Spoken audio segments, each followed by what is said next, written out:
She threw the mop at his feet. "Pick it up." Dr. Victoria Sterling commanded, her voice cutting through the hospital corridor like a scalpel. "And next time, keep your daughter out of my restricted wing. This is a place for people who heal, not for janitors who dream." Marcus Williams bent down slowly. His right hand trembled as he gripped the mop handle. Behind him, his 9-year-old daughter Amara watched with tears streaming down her face. He said nothing.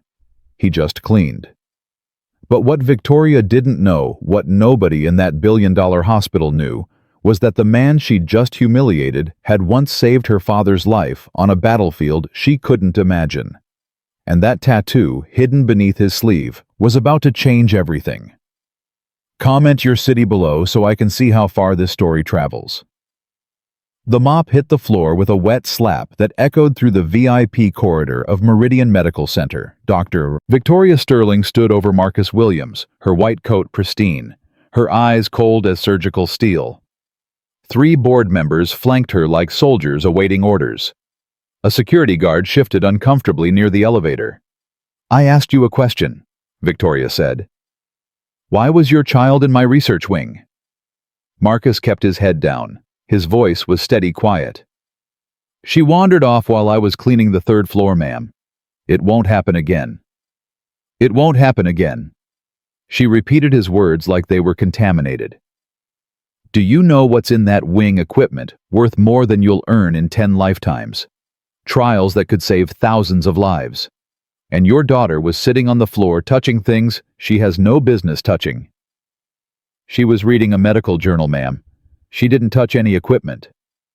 "She was reading." Victoria laughed, but there was no warmth in it. "A janitor's daughter reading medical journals. What's next? She wants to be a surgeon." Amara stood frozen by the water fountain, her small hands clutching a worn notebook to her chest. The notebook was filled with drawings of hearts and lungs, carefully labeled in her 9-year-old handwriting. She'd been so proud to show her father the diagram of the circulatory system she'd copied from a textbook. Now she just wanted to disappear. "She's interested in medicine," Marcus said. His jaw tightened, but his voice remained level. "I encourage her to learn." "You encourage her." Victoria stepped closer, lowering her voice so only he could hear. "Let me tell you something about encouragement. I grew up in this hospital. My father built it from nothing.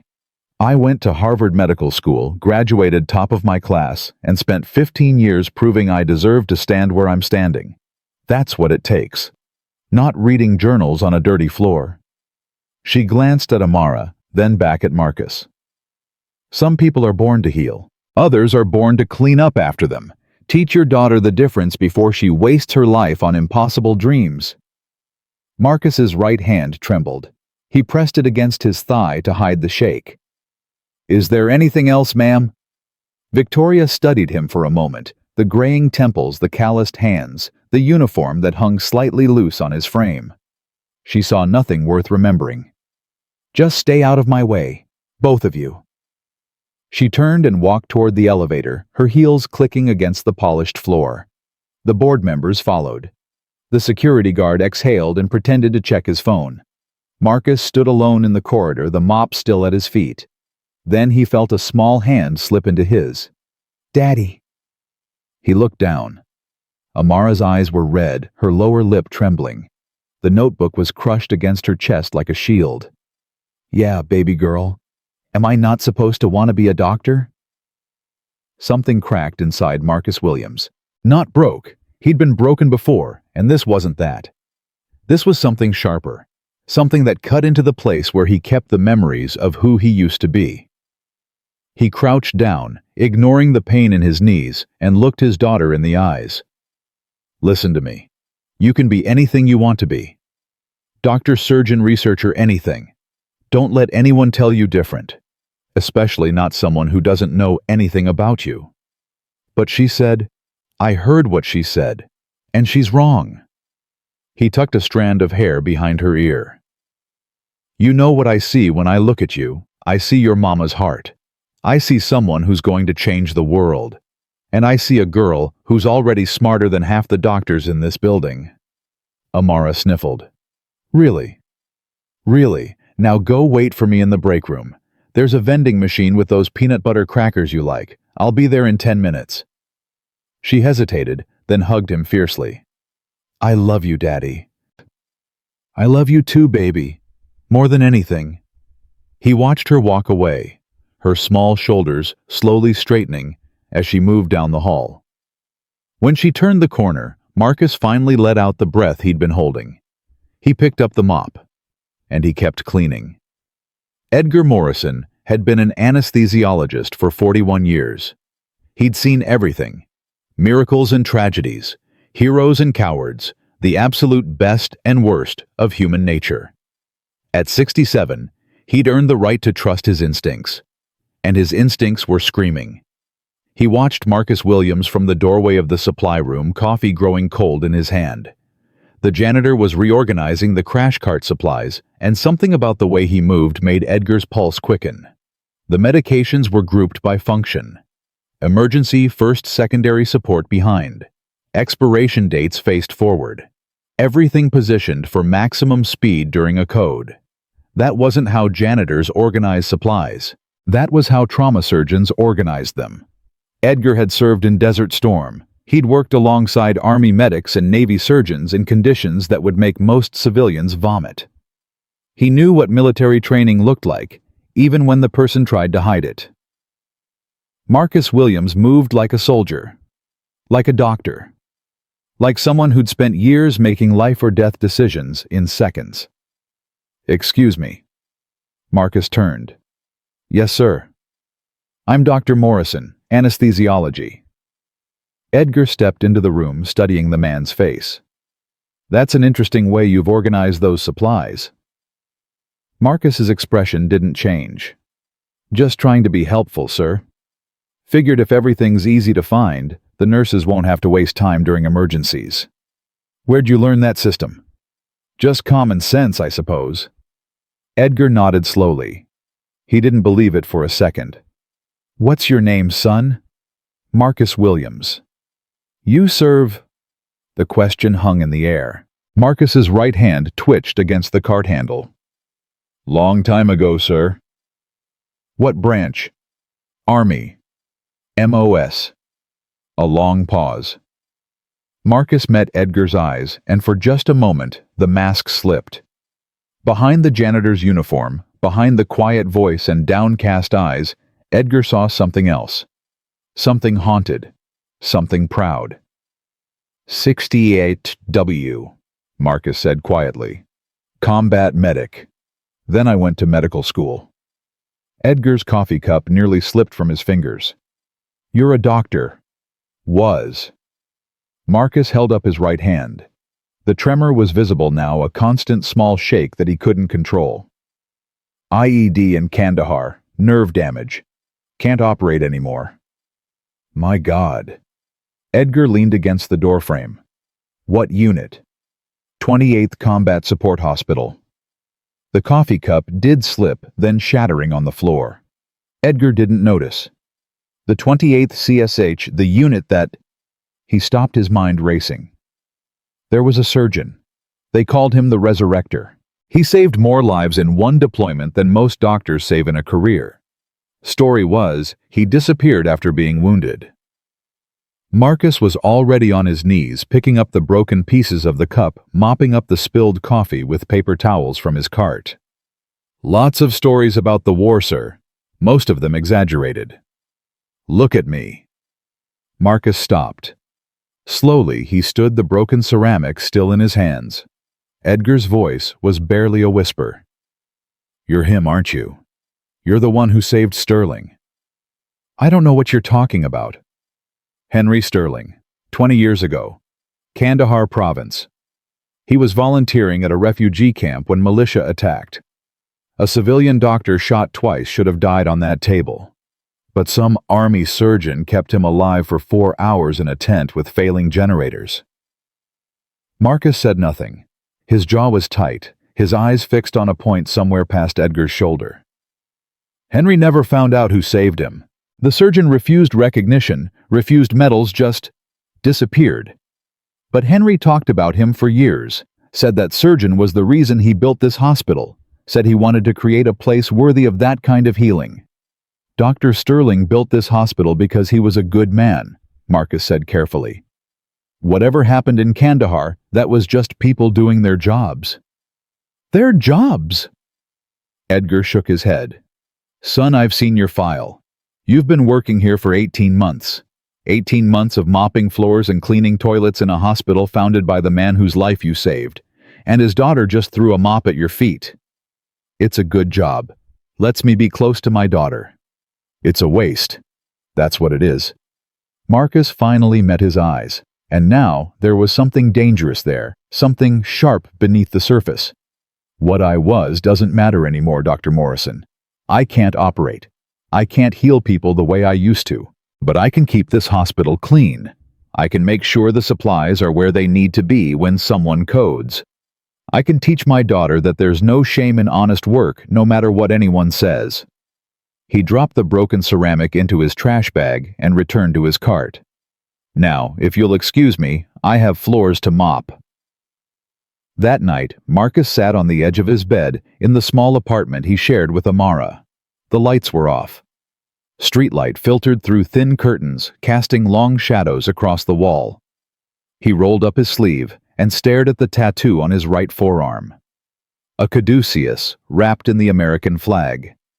The serpents coiled around the staff, their heads meeting at the top. Below it, in simple block letters, "First, do no harm." The 28th Combat Support Hospital's unofficial motto. Every surgeon who served with them got the same tattoo. A brotherhood marked in ink. A promise they'd never break. He touched the faded lines with his trembling fingers. "I'm still here, Denise," he whispered to the empty room. "I'm still fighting. I just don't know what for anymore." His wife had been gone 3 years now. Lupus complications. She'd hidden her diagnosis while he was deployed, didn't want him distracted while he was saving lives overseas. When he finally came home, broken and trembling, she had 6 months left. She died holding his damaged hand. "Daddy?" Marcus quickly pulled down his sleeve. Amara stood in the doorway, her nightgown wrinkled, her eyes heavy with sleep. "Hey, baby girl, what are you doing up?" "I had a bad dream." She padded across the room and climbed onto the bed beside him. "About that lady at the hospital. She was yelling at me again." Marcus put his arm around her. "That lady doesn't matter. She's going through some things. Doesn't give her the right to be mean, but it explains it." "What kind of things?" "Her daddy died about 8 months ago. He was the one who started the hospital. I think she's trying really hard to prove she can run it as good as he did." Amara was quiet for a moment, processing this the way 9-year-olds do. "So she's sad and scared, and that makes her mean?" Marcus smiled despite everything. "Yeah, baby, something like that." "That's still not okay." "No, it's not." Amara snuggled closer. "Daddy, were you a doctor before?" His heart stopped. "What makes you ask that?" "Sometimes when I study my biology books, you know all the answers without looking. And the way you explained the heart to me last week, my teacher said I got things right that weren't even in our textbook." Marcus was silent for a long time. "I was in the army," he finally said. "A long time ago. I learned some medical stuff there." "Is that where you hurt your hand?" He looked down at her, this small, brilliant, beautiful child, who had her mother's eyes and his stubbornness. "Yeah, baby. That's where I hurt my hand." "Does it still hurt?" "Sometimes." She reached out and took his trembling hand in both of hers, holding it steady. "I'll be a doctor for both of us," she said. "I'll learn to do all the things you can't do anymore. And I'll make you proud." Something broke inside Marcus Williams then. Not cracked broke. The wall he'd built around his grief, around his shame, around all the years of hiding who he used to be. He pulled his daughter close and held her tight. His damaged hand pressed against her back. tears streaming down his face that he didn't try to hide. "You already make me proud," he whispered. "Every single day." Victoria Sterling stood in her father's office at 11 p.m., staring at the photograph on his bookshelf. The room hadn't changed since his death. She couldn't bring herself to move anything. His stethoscope still hung on the coat rack. His reading glasses still sat on the desk beside a stack of medical journals he'd never finish. The whole room smelled like him coffee and old books and the sandalwood cologne he'd worn for 40 years. The photograph showed her father 20 years younger, shaking hands with a black man in military dress uniform. They stood outside a VA hospital, both smiling. Her father's smile was genuine, grateful, the smile of a man who'd been given a second chance at life. She'd asked about the photo once when she was 15. Her father had only said, "A doctor saved my life once. Reminded me why I went into medicine in the first place." He never elaborated. She never pressed. Now he was gone, and she was left with a hospital that was bleeding money, a board that questioned her every decision, and a photograph she didn't understand. "Who were you?" she asked the man in the picture. "And why did my father keep you on his shelf for 20 years? The photograph didn't answer. Victoria turned away and walked to the window. The city stretched out below her, lights glittering like scattered diamonds. Somewhere out there, people were sick, dying, hoping that places like Meridian could save them.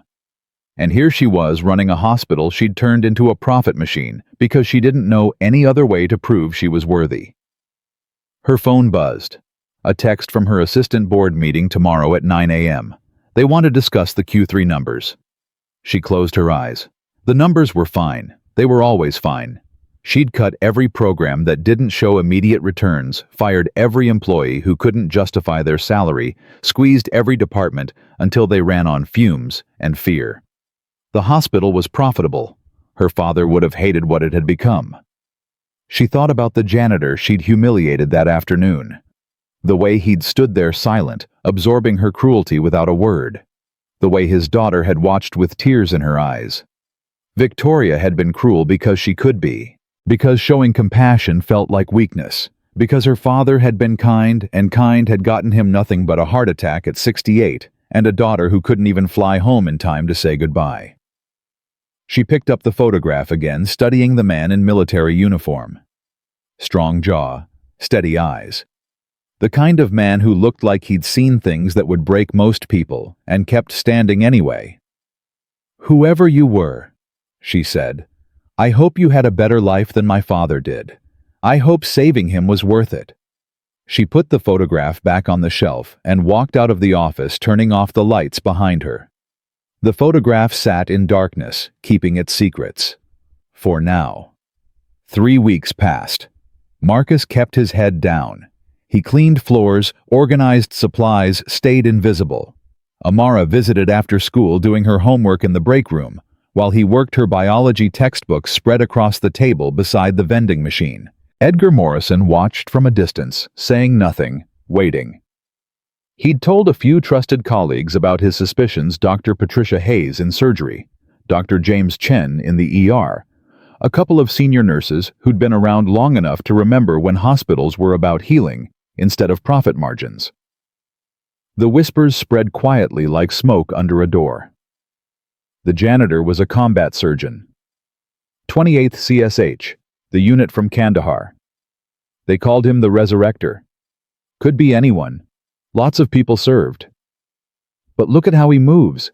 Look at how he organizes those supplies. Victoria heard the whispers. She dismissed them with a wave of her hand. Rumors, she told her assistant. Staff has too much free time. Find them something productive to do.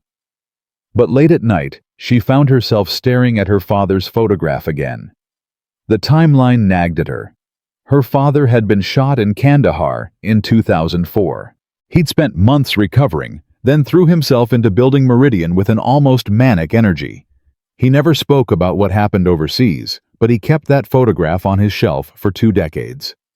She ran the numbers in her head. If the surgeon who saved him was in his mid-30s, then he'd be in his mid-50s now. The janitor looked about that age.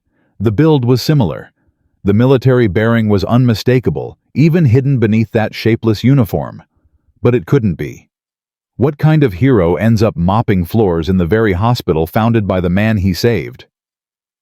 Victoria shook off the thought.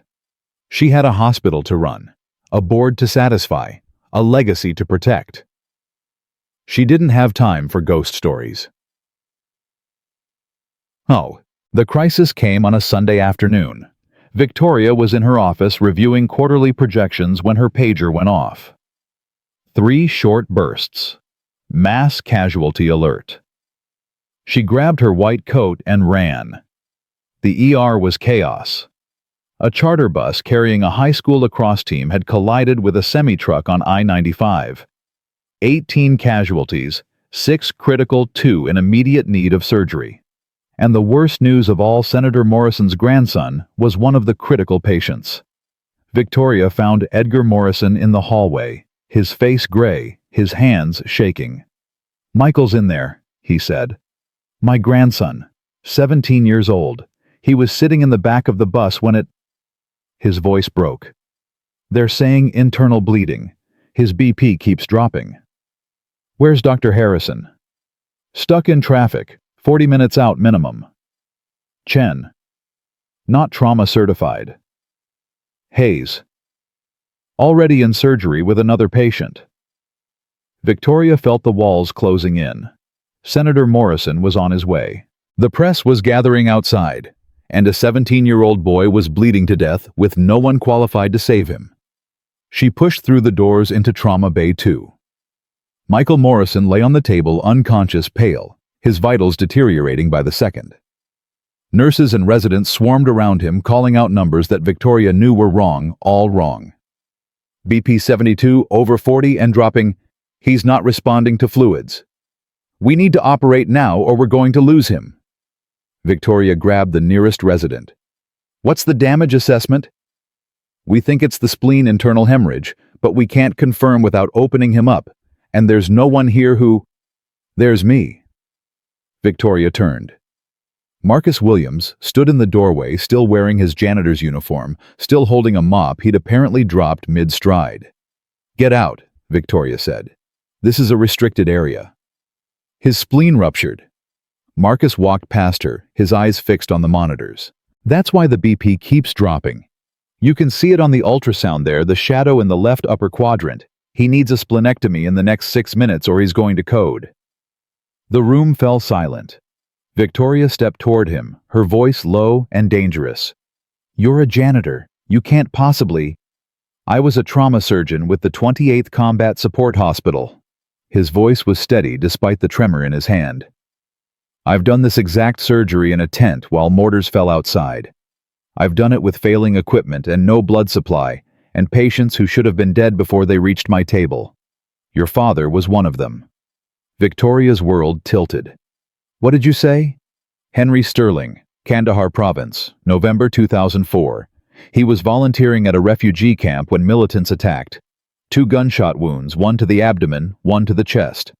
I operated on him for 4 hours in conditions you can't imagine. He lived because I refused to let him die. The monitor flatlined. He's coding, a nurse screamed. Marcus didn't hesitate. He pushed through the frozen staff, grabbed a surgical gown from the rack, and was issuing orders before anyone could stop him. You prep OR2 now. You 4 units O negative and warm them. You. He pointed at a young resident who stood trembling by the crash cart. You're my hands. You do exactly what I say when I say it. No hesitation. Do you understand? The resident looked at Victoria. Everyone looked at Victoria. Senator Morrison's grandson was dying on the table. A janitor was claiming to be a war hero. And the clock was ticking down to 0. Victoria made her decision. Do it! The operating room erupted into controlled chaos. Marcus moved through it like a man who'd done this 1,000 times before because he had. His voice cut through the panic, steady and commanding, the voice of a surgeon who'd operated while bombs fell outside his tent. Get him on the table, now! Don't wait for the gurney transfer, lift him.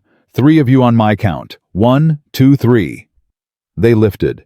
Michael Morrison's body was light, too light for a 17-year-old athlete. He'd lost too much blood already. "What's your name?" Marcus asked the young resident who'd been assigned as his hands. "Chen, James Chen." "You ever done a splenectomy, Dr. Chen?" "I've assisted on 3, never primary. Today you're primary.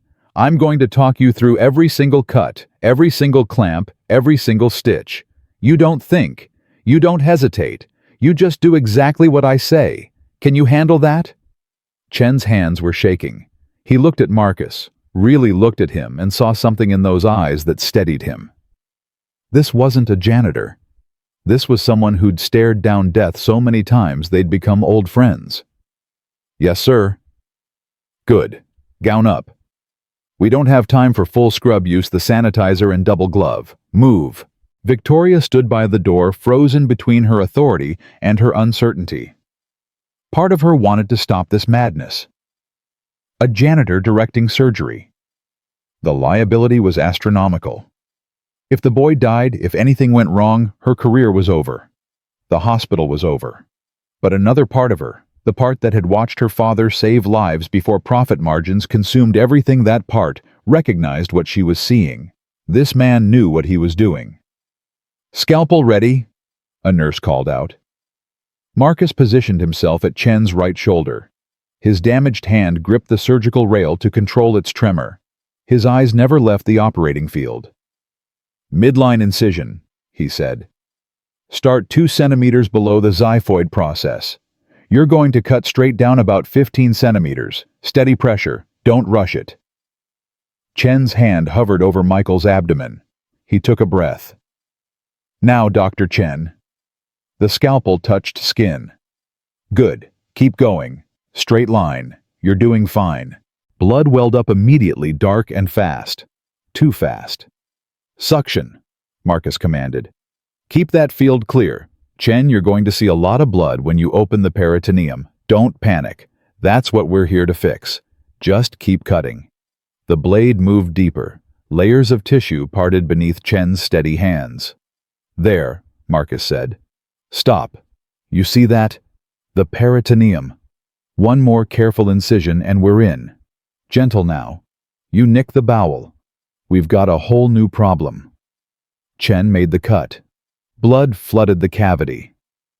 "Oh God," someone whispered. "Suction." Marcus's voice was sharp but controlled. "Get me better suction. And someone get another 4 units of O-negative warming. He's going to need it." The suction cleared enough of the blood to reveal the damage. Michael's spleen was ruptured, torn almost in half by the blunt force trauma of the crash. Blood poured from the wound like water from a broken pipe. "His BP is dropping," a nurse called out. 62/38. "It's going to drop more before it gets better," Marcus said. "That's normal. Stay focused. Chen, you see the splenic artery, that's our primary target. We clamp that we stop the bleeding. Everything else is secondary." Chen's hands moved into the cavity, guided by Marcus's voice. "Retract there. More. Good. Now you're looking at the gastrosplenic ligament. You need to divide it to mobilize the spleen. Use the ligashore. It'll seal the vessels as you cut." "I can't see the artery. There's too much blood." "It's there. Trust me. Follow the superior border of the pancreas. The artery runs just above it. Suction, get me more suction in that quadrant." The field cleared. Chen's eyes widened. "I see it." "Good. Now here's where it gets delicate. You're going to isolate the artery first, then the vein. Don't rush. One wrong move, and we're dealing with a hemorrhage we can't control." "His pressure's still dropping," the nurse warned. 54/30. "Stay with me, Dr. Chen. You're doing great. Isolate the artery. That's it. Now clamp it." "Good. You feel that the bleeding's already slowing." It was true. The flood of blood was becoming a trickle. "Vein next. Same technique. Careful around the pancreatic tail, you damage that, he's diabetic for life." Chen worked in silence, his breathing shallow, his focus absolute. Marcus talked him through every movement, every adjustment, every potential complication. "There's a bleeder at 7 o'clock. You see it. Small vessel, probably a short gastric. Clip it. Good. Now you can start mobilizing the spleen. Support it with your left hand. Don't let it drop, or you'll tear the remaining attachments. 10 minutes passed. 20. The spleen came free, damaged beyond saving, and Chen lifted it out of Michael's body with hands that had stopped shaking. "Specimen," he said, placing it in the basin a nurse held ready. "Now we check for bleeders," Marcus said. "Systematic sweep clockwise from the diaphragm. You miss one, he bleeds out in recovery." Chen moved carefully, methodically, his eyes scanning every surface of the surgical field. "There, 11 o'clock. You see that oozing? Got it." Chen applied a clip. "And there's one more near the splenic bed, deeper. Use your suction to expose it." The final bleeder was sealed. "BP stabilizing." The nurse called out, relief flooding her voice. 78/50 and climbing. "Good. Now we close. Layer by layer. Take your time, the hard part's over." Chen's hands moved through the closure with growing confidence. Peritoneum, fascia, subcutaneous tissue, skin. When the last suture was tied, he stepped back from the table, his surgical gown soaked with sweat and blood. "He's going to live," Chen said, as if he couldn't quite believe it. "He's going to live," Marcus confirmed. "Because you didn't panic. You trusted your hands and you listened. That's what surgeons do." The room erupted. Nurses cheered. Someone was crying. The anesthesiologist, a young woman who'd been silent through the entire procedure, slumped against the wall with relief. Edgar Morrison pushed through the doors, his face wet with tears. He'd been watching through the observation window, unable to breathe, unable to pray, unable to do anything but watch a janitor save his grandson's life. "Thank you," he said, his voice breaking. "Thank you. I don't know how to... I can't..." Marcus shook his head. "Thank Dr. Chen. He did the surgery. You guided him, every step. I watched." Edgar gripped Marcus's arm. "I knew it. I knew from the first moment I saw you organizing those supplies. You're him. You're the resurrector." Marcus tried to pull away, but Edgar held firm. In the struggle, Marcus's surgical gown shifted. His sleeve rode up, exposing his forearm. And there it was, the tattoo. A caduceus wrapped in the American flag, the serpents coiled around the staff, their heads meeting at the top. Below it, in faded block letters, "First, do no harm." The room fell silent. Victoria stepped forward, her eyes fixed on the ink. "That's the 28th CSH insignia," Dr. Hayes said. She'd finished her surgery and come running when she heard the commotion. "That's the unit from Kandahar, the one they wrote about in Military Medicine Quarterly." "The Resurrector," Edgar whispered again. "It's really him." Victoria couldn't move, couldn't speak. She stared at the tattoo, at the faded flag, and the caduceus, at the words that had been her father's favorite motto. "First, do no harm." Her father had said those words every morning when he walked into the hospital. She'd thought he learned them in medical school. Now she understood he'd learned them from the man who saved his life. "You saved my father," she said. Her voice sounded strange, distant, like it belonged to someone else. "In Kandahar. That photograph in his office, the man in the uniform, that's you." Marcus pulled down his sleeve covering the tattoo. "It was a long time ago." "Why didn't you tell anyone? Why are you mopping floors when you could?" "Could what?" For the first time, there was an edge in Marcus's voice. "Could operate with this." He held up his trembling hand. "Could practice medicine without a license because mine expired when I couldn't pay the renewal fees. Could walk into any hospital in America and say, 'Hi, I used to be somebody. Please give me a job.'" Victoria flinched. "I have a daughter," Marcus continued. "She needs a roof over her head and food on the table. She needs to see her father get up every morning and go to work, even if that work is cleaning toilets. She needs to know that there's no shame in honest labor, even when people..." He stopped himself. "Even when people like me tell you there is." He didn't answer. He didn't have to. Victoria looked around the operating room at the nurses who'd followed his commands without question at Dr. Chen, who'd just performed the surgery of his life at Edgar Morrison, who couldn't stop crying at the teenage boy on the table whose chest rose and fell with the steady rhythm of survival. And she looked at Marcus Williams, the janitor, the hero, the man her father had kept on his shelf for 20 years. "We need to talk," she said. "In my office. After you've cleaned up." She turned and walked out before he could see the tears streaming down her face. The post-op recovery unit was quiet. Michael Morrison slept peacefully, his vitals stable, his color slowly returning. Edgar sat by his bedside holding his grandson's hand, still processing what he'd witnessed. Dr. Chen stood at the foot of the bed writing notes in the chart, but his mind was elsewhere. "How did you stay so calm?" Marcus looked up from where he was collecting the surgical waste. Even after saving a life, he'd returned to his job. Someone had to clean the OR. "Excuse me." During the surgery, your hand was shaking the whole time, but your voice never wavered. You guided me through a splenectomy like you were teaching a cooking class. "How?" Marcus tied off the biohazard bag. "Practice." "That's not an answer." "You want the real answer?" "Fear is a luxury. When someone's dying on your table, you don't get to be scared. You don't get to doubt yourself. You just do the work. You focus on the next step, then the next one, then the next one, until either they're alive or they're not." Chen set down his pen. "What happened to you? How does someone like you end up mopping floors?" Chen had the grace to look embarrassed. "I got hurt," Marcus said simply. "Lost the use of my hand. Lost my wife. Lost my savings to medical bills. But I never lost my daughter, and that's what matters." He picked up the bag and headed for the door. "You did good in there, Dr. Chen. Better than good. You've got steady hands, and you don't panic under pressure. Keep practicing. You'll be a great surgeon." "Will you teach me?" Marcus stopped his back to the young doctor. "I don't know what I'll be doing tomorrow. Might not be working here anymore.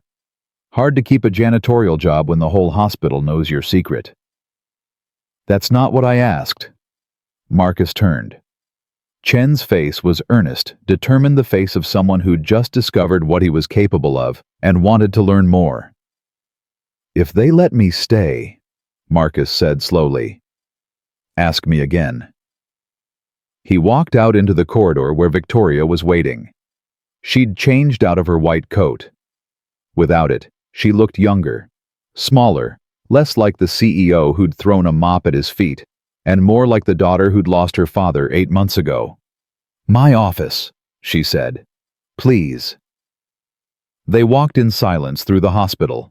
Nurses and doctors stopped to stare as they passed the janitor who'd saved a senator's grandson, walking beside the CEO who'd humiliated him for months.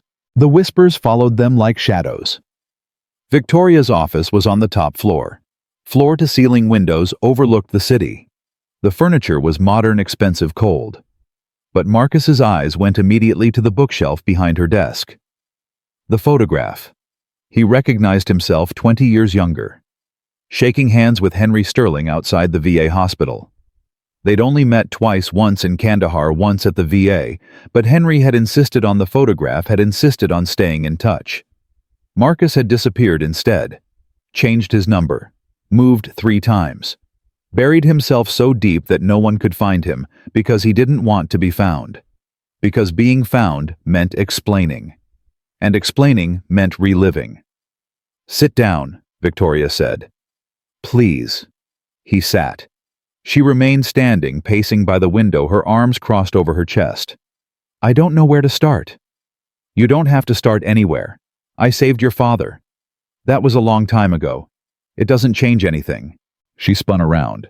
"It changes everything. I've spent 4 months treating you like dirt. I threw a mop at your feet. I insulted your daughter's dreams. I told you," her voice cracked, "I told you that some people are born to heal and others are born to clean up after them. And the whole time you were the man my father called his guardian angel." Marcus said nothing. "He talked about you. Not often, not in detail, but enough. He said a surgeon saved his life under impossible conditions. Said that surgeon taught him what medicine was really about. Said he built this hospital because he wanted to be worthy of that sacrifice. She sank into her chair, suddenly exhausted. Why didn't you ever contact him? He looked for you. For years. Because I didn't want to be found. Because being a hero means people expect things from you, and I had nothing left to give. I came home broken. My wife was dying.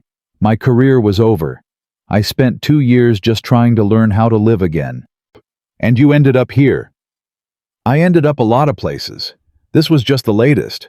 I took the job because it let me be near medicine without practicing it. Because Amara could visit me after school. Because your father... He stopped. Because my father what? Marcus looked at the photograph. Because when I was at my lowest, when I couldn't get out of bed, when I was drinking too much and praying for God to take me too, I found an article about him. About this hospital he was building. About his mission to provide care for people who couldn't afford it. And I thought, maybe some good came out of that night in Kandahar after all. Victoria's eyes filled with tears. He never stopped being grateful. He never stopped trying to find you. And She pressed her hands to her face. I've destroyed everything he built. I've turned this hospital into exactly what he didn't want it to be. You've done what you thought you had to do. I've done what was easy, what was safe.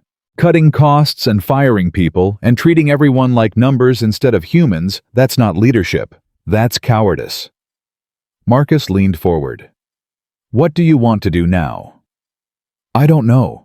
I don't know anything anymore. She lowered her hands. Her makeup was ruined, her eyes red. She looked nothing like the CEO who'd commanded this hospital with an iron fist. All I know is that you saved a boy's life today because you were brave enough to step forward when everyone else was paralyzed. And you did it even after I humiliated you, even after I told your daughter she'd never be anything. Amara will be something, Marcus said quietly, with or without your approval. She's got her mother's heart and her father's stubbornness. She's going to change the world. I believe you. I saw her drawings. Those weren't the scribbles of a child playing pretend. Those were the studies of someone who actually understands what she's looking at.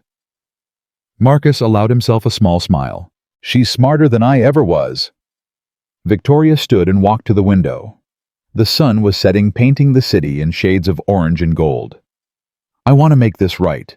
I want to be the kind of leader my father would have respected. But I don't know how. Start by asking the people who work for you. They've been afraid to speak up because you've made fear the foundation of this place. Change that, and you'll be surprised what they tell you. And what about you? What can I do for you? Marcus thought about it. For 18 months he'd asked nothing of anyone. He'd kept his head down, done his work, and tried to be invisible. But maybe it was time to ask for something. There are kids out there like Amara. Kids who dream of being doctors but can't afford to even think about medical school. Kids from neighborhoods where becoming a janitor is considered a good outcome. Your father wanted to help people who couldn't afford care. Maybe it's time to help people who want to provide that care but can't afford the education. Victoria turned. A scholarship program. More than that, a pathway, mentorship, shadowing opportunities, real training from real doctors. The kind of access that rich kids get automatically, but poor kids never see. And you would run it? I can't practice medicine. But I can teach. I can mentor. I can show kids like Amara that the path exists even if it's hard. Victoria was quiet for a long moment. My father would have loved that idea. He would have funded it himself. Then honor his memory. Make it happen. She nodded slowly, something shifting in her expression. Not just agreement, something deeper. A decision being made. A direction being chosen. I'm going to call an all-staff meeting tomorrow morning, she said. I'm going to tell them what happened today.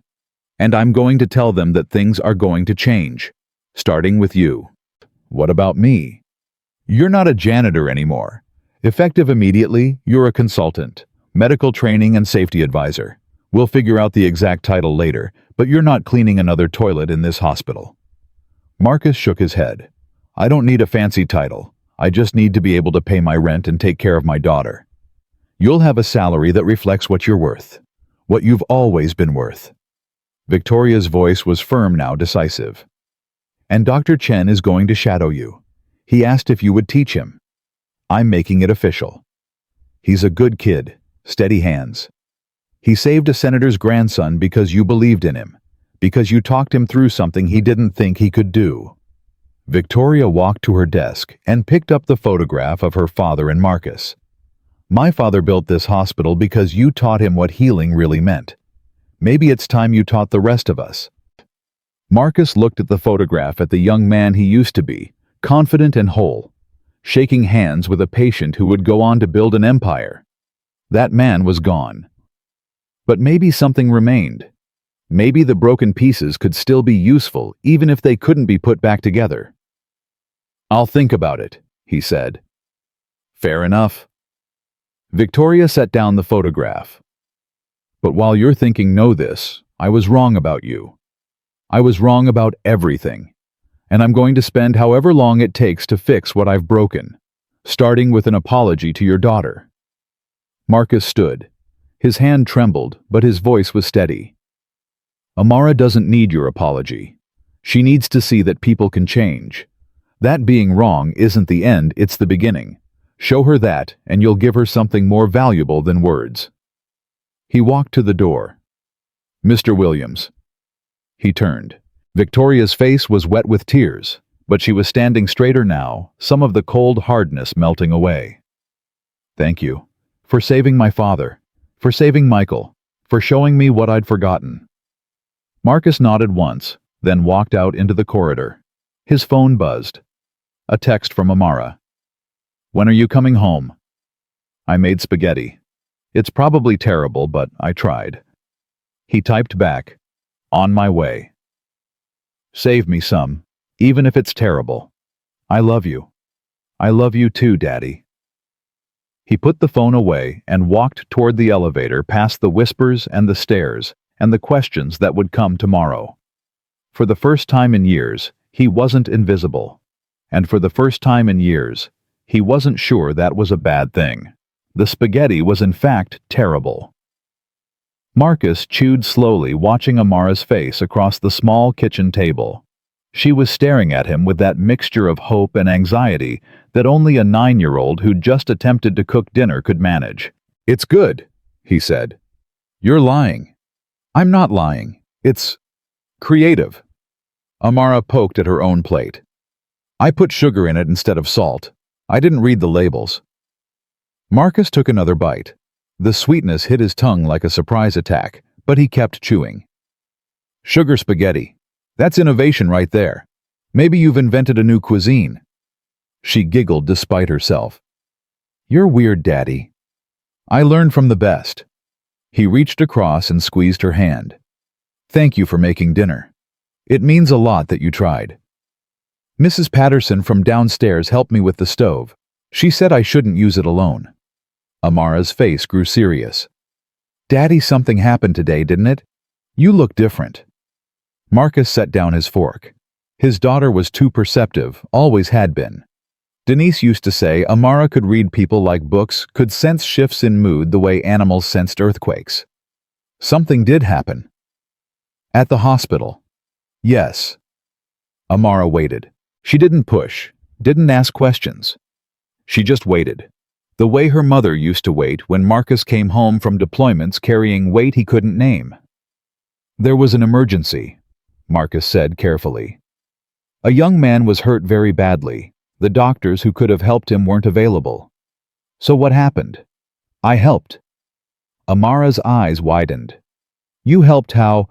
"I guided another doctor through the surgery, told him what to do step by step. The young man survived." "But I thought you couldn't be a doctor anymore, because of your hand." "I can't operate, but I can still teach. I can still help other doctors do what I can't do myself." He paused, searching for the right words. It's like, imagine if you hurt your legs and couldn't run anymore. You could still coach other runners. You could still teach them how to be faster, stronger, better. You'd still be part of the race, just in a different way. Amara considered this, her brow furrowed with concentration. Did the mean lady see you help? Marcus almost smiled. The mean lady. That's what Amara had been calling Victoria since the incident in the research wing. She did. Was she still mean? No, she was surprised. And then she was sorry. She apologized for how she treated us. People don't just stop being mean, Daddy. That's what you always say. I say people can change if they want to badly enough. And I think she wants to.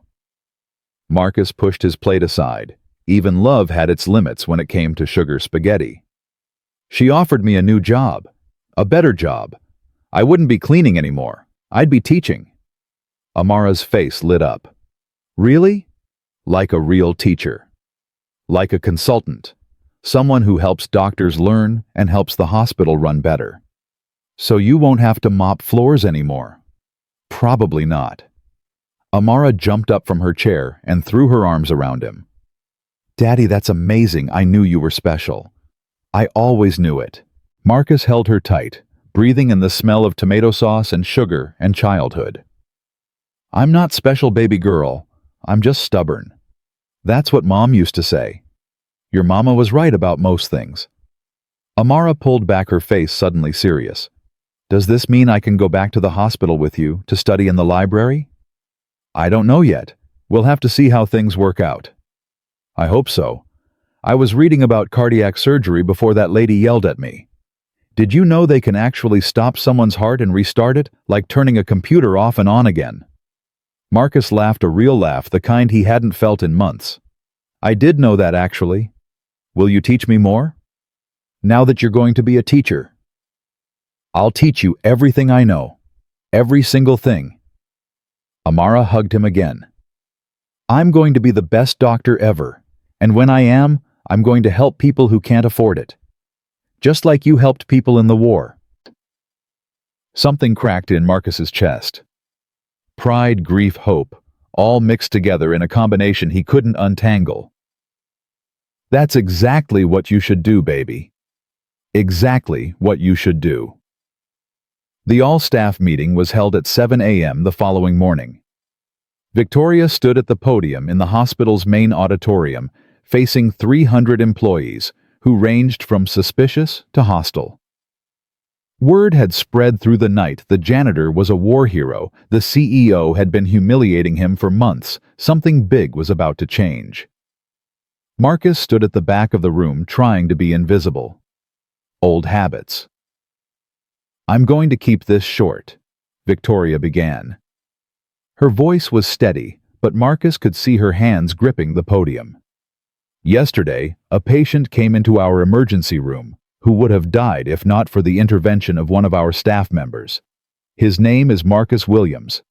Most of you know him as the janitor who works the evening shift. Whispers rippled through the crowd. What most of you don't know, what I didn't know until yesterday, is that Marcus Williams is a decorated combat surgeon. He served with the 28th Combat Support Hospital in Afghanistan. He performed surgeries under conditions that would make most of us break down. He saved dozens of lives, including the life of my father, Henry Sterling, 20 years ago in Kandahar. The whispers became a murmur. People turned to look at Marcus. He kept his eyes forward, his face neutral. Yesterday, when a 17-year-old boy was dying and we had no one qualified to operate, Marcus stepped up. He guided Dr. James Chen through an emergency splenectomy that saved that boy's life. He did this despite the fact that I had spent months treating him like he was beneath my notice. Despite the fact that I insulted his daughter's dreams. Despite every reason he had to walk away and let us fail. Victoria's voice cracked. She paused, composing herself. I was wrong. I was wrong about Marcus Williams, and I was wrong about how I've been running this hospital. My father built Meridian to heal people, not to generate profit margins. He built it to be a place where everyone from the CEO to the janitor was valued as part of the healing process. I forgot that. I let fear and pride turn me into something he would have been ashamed of. She looked directly at Marcus now across the sea of faces. So I'm making changes. Effective immediately, Marcus Williams is no longer a janitor. He's our new medical training and safety consultant. He'll be working with our surgical staff, our residents, our nurses, anyone who wants to learn from someone who's saved more lives than most of us can count. Applause started somewhere in the middle of the room. It spread, growing louder until the whole auditorium was clapping. Some people stood. Others wiped their eyes. Marcus didn't move. He wasn't sure what to do with this moment, with all these eyes on him, with the weight of expectations he'd spent years avoiding. Victoria raised her hand for silence. But that's not all. Marcus had an idea yesterday, and I'm going to make it happen. We're launching a new program called Healing Futures. It will provide scholarships, mentorship, and training opportunities for young people from underprivileged backgrounds who want careers in medicine. Because the next Marcus Williams shouldn't have to mop floors to stay close to healing. The next Marcus Williams should have a clear path from where they are to where they dream of being. More applause, more standing, more tears.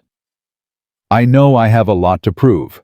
I know many of you have lost trust in my leadership, but I'm asking for a chance to earn it back, starting today, starting now. She stepped away from the podium, and the meeting dissolved into chaos. People crowding around Marcus, shaking his hand, thanking him for things he'd done years ago, asking questions he didn't know how to answer. Through the crowd, he caught Victoria's eye. She nodded once, a small acknowledgement of everything that had changed between them. He nodded back. Dr. James Chen found Marcus in the cafeteria 2 hours later, staring at a cup of coffee he hadn't touched. "You're hiding," Chen said, sliding into the seat across from him. "I'm drinking coffee." "You haven't taken a sip in 20 minutes. I watched." Marcus finally looked up. "You watched me not drink coffee for 20 minutes. I was working up the courage to come over." Chen pulled out a notebook, worn dog-eared, filled with handwritten notes. "I've been carrying this since medical school. It's everything I never understood, everything I was too embarrassed to ask about. I figured someday I'd find someone who could explain it. And you think that's me? I think you talked me through a splenectomy while your hand was shaking so bad you could barely hold the surgical rail. I think you stayed calm when I was terrified. I think you saw things I missed and caught mistakes before I made them." Chen pushed the notebook across the table. "I think you're exactly who I've been looking for." Marcus picked up the notebook, flipping through pages of cramped handwriting and anatomical diagrams. The questions were good, detailed, specific, the kind of questions that showed Chen actually understood enough to know what he didn't understand. "You've got steady hands," Marcus said. "That's rare. Most people have to train for years to get hands that don't shake under pressure." "I've always been good with my hands. My mom wanted me to be a pianist." "Why'd you choose surgery?" Chen shrugged. "Because when I was 12, my little sister got hit by a car. The surgeon who saved her life came out of the OR covered in blood and told my parents she was going to be okay. I remember thinking that was the most powerful thing I'd ever seen. Not a superhero, not a soldier, just a tired man in scrubs who'd reached into my sister's body and kept her alive. That's a good reason. What about you? Why'd you become a surgeon?" Marcus was quiet for a long moment. He'd been asked this question before in interviews and evaluations and late-night conversations with fellow soldiers. He'd always given some version of the acceptable answer: wanted to help people, wanted to serve his country, wanted to use his hands for good. But Chen had just given him the truth, so maybe he deserved the truth in return. "My mother died when I was 16. Brain aneurysm. She was cooking dinner, and then she was on the floor, and then she was gone. Just like that. The doctor said there was nothing anyone could have done, but I didn't believe them. I thought if someone had been paying attention, if someone had noticed the warning signs, if someone had been better." He stopped, surprised at himself. He hadn't talked about his mother in years. "You became a surgeon because you wanted to be the someone who noticed," Chen said quietly. "I became a surgeon because I was angry and scared, and I didn't want anyone else to feel what I felt standing in that hospital hallway. I wanted to be the person who came out covered in blood and said, "She's going to be okay." Did it work? Did it help? Marcus thought about all the lives he'd saved, all the families he'd comforted, all the impossible surgeries he'd pulled off through skill and stubbornness and refusal to quit. Sometimes, not always, medicine isn't magic. You do everything right and people still die. You make one mistake and someone lives anyway. The only thing you can control is showing up and doing the work. Is that what you're going to teach me? That's where we start. Everything else is just technique. Chen smiled, the first real smile Marcus had seen from him. When do we begin? How about now? Marcus stood, leaving his untouched coffee on the table. Let's go find an OR that's not in use. I want to see how you tie sutures. The next few weeks were a blur of change. Marcus moved into a small office on the third floor. Nothing fancy, just a desk and 2 chairs and a window that looked out over the parking garage. But it was his, and that was something. He spent his mornings in meetings with Victoria and her administrators, helping redesign training protocols and safety procedures. He spent his afternoons in the ORs, observing surgeries, offering quiet suggestions, catching potential problems before they became disasters. And he spent his evenings with Amara, who had been given special permission to use the hospital library after school. She was there now, spread out across a table with 3 textbooks open in front of her, writing furiously in her notebook. Marcus watched her from the doorway, marveling at her concentration. 9 years old, and already working at a middle school level. Maybe higher. "You're going to wear out that pencil," he said. Amara looked up, grinning.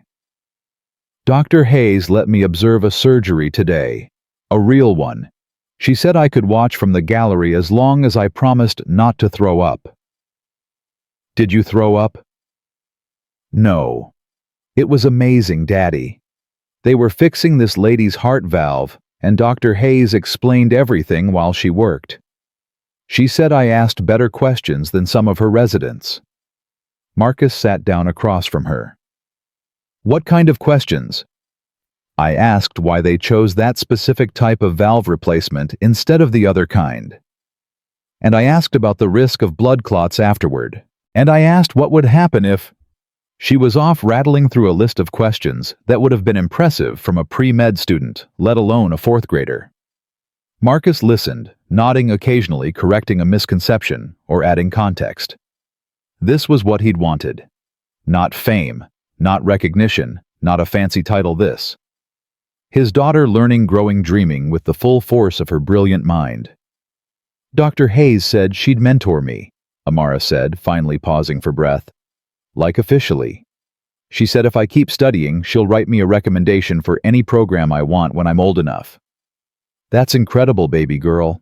I'm so proud of you." She also said something else. Amara's voice grew quieter.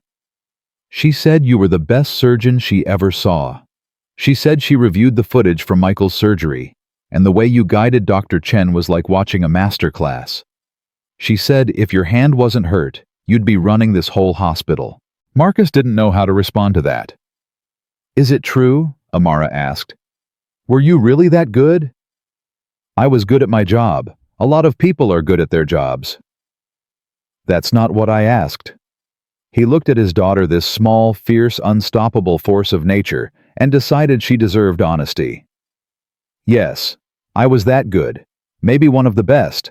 But being good at surgery isn't the same as being a good person. I've known brilliant surgeons who were terrible human beings. I've known mediocre surgeons who were saints. What matters isn't how talented you are, it's what you do with that talent. What did you do with yours?" "I tried to help people who couldn't help themselves. Soldiers who were blown up by bombs, civilians caught in crossfire, people who had no one else to fight for them." He paused. "And then I got hurt, and I couldn't do that anymore. So I had to find new ways to help. Smaller ways. Quieter ways. Like mopping floors. Like mopping floors. Like organizing supplies so nurses could find them during emergencies. like watching out for problems nobody else noticed. Amara was quiet for a moment, processing. And now, what way are you helping now? Now I'm teaching, showing younger doctors what I know. Building programs so kids like you have chances I didn't have. He reached across and squeezed her hand. And raising the most stubborn, brilliant, unstoppable daughter in the world. That's helping too. I'm not stubborn. Baby girl, you argued with your kindergarten teacher about the correct pronunciation of February for 3 days until she finally looked it up and admitted you were right. Amara grinned. That's not stubborn. That's thorough. That's your mother's daughter. They sat together in comfortable silence, the hospital humming around them, the textbooks waiting the future, stretching out ahead like a road they were building as they walked. Victoria found them there an hour later. She'd changed in the weeks since the surgery. The coldness had thawed. She smiled more, listened more, spent time on the floors talking to staff, instead of locked in her office reviewing numbers. People were starting to trust her again, slowly, cautiously, but the trust was growing. Am I interrupting? Amara looked up from her books. Marcus noticed she didn't flinch the way she used to when Victoria approached. Progress. I was just studying, Amara said. Dr. Hayes is going to quiz me on cardiac anatomy tomorrow. Dr. Hayes texted me that you're her best student, and you're not even officially a student yet. I'm practicing. Victoria smiled, a real smile, warm and genuine. Can I borrow your father for a few minutes? There's something I need to show him. Amara looked at Marcus. He nodded and she went back to her books. They walked through the hospital together, past the nurses' stations and the waiting rooms, and the endless corridors that Marcus had mopped for 18 months. Where are we going? You'll see. Victoria led him to the east wing, to a section that had been under construction for weeks. Workers had been coming and going, but Marcus hadn't paid much attention. He'd assumed it was more administrative offices, more conference rooms, more spaces for the business side of medicine. She stopped in front of a door marked with a temporary paper sign, Healing Futures Program. Go ahead, she said. Open it. Marcus pushed through the door and stopped breathing. The space was transformed. What had been empty construction had become a learning center, desks arranged in clusters, computers at every station, anatomical models on display shelves, a full simulation lab visible through glass windows at the far end. And on the walls, photographs, faces of young people from every background, every neighborhood, every walk of life. Some in scrubs, some in white coats, some in hospital gowns receiving care. A visual representation of what medicine could be when it opened its doors to everyone. We're accepting applications next month, Victoria said. 20 students in the first cohort. Full scholarships, mentorship from our best doctors, hands-on training, starting from day one. And I want you to lead it. Marcus couldn't speak. He walked slowly through the room, touching the desks, examining the equipment, reading the mission statement posted on the wall. Healing futures where potential becomes purpose. Every person deserves the chance to heal. Every healer deserves the chance to learn. We used the money my father left me, Victoria continued. His personal estate, not the hospital funds. He would have wanted it this way. He would have wanted his legacy to be something like this. Marcus finally found his voice. This is what you asked for, a pathway, a real chance for kids who never got one. He turned to face her. Why go this far? Victoria was quiet for a moment, gathering her thoughts. Because you were right. About everything. About my father, about this hospital, about what I'd forgotten. I spent 8 months trying to prove I was strong enough to fill his shoes, and all I did was destroy everything he built. His dream wasn't profit margins and efficiency metrics. His dream was healing. And healing isn't just about surgery, it's about giving people hope. She walked to the window, looking out at the city. My father never told me the full story of Kandahar. I knew someone saved his life, but I didn't know the details until I read his journals last week. He wrote about you, about the surgeon who operated for 4 hours in a tent, with failing generators, who refused to give up even when everyone else said it was hopeless, who stayed with him through recovery and then disappeared without a word. I didn't disappear. I just moved on. He wrote that you told him something that night, after the surgery when he was barely conscious. He wrote it down because he never wanted to forget it. What did I say? Victoria turned to face him. Her eyes were wet. You said your life belongs to someone now. Use it well. Marcus remembered. The tent had been hot, the generator stuttering Henry Sterling's vitals, finally stabilizing after hours of fighting. He'd been exhausted running on fumes and adrenaline, and he'd said those words without thinking. Something his mother used to say, something she'd told him when he was 16 and angry, and didn't understand why she had to leave. He wrote that those words changed his life, Victoria continued. He said every decision he made after that night, he asked himself, am I using it well? Am I worthy of this second chance? And when he wasn't sure, he'd think of the surgeon who saved him and try to be someone that surgeon would be proud of.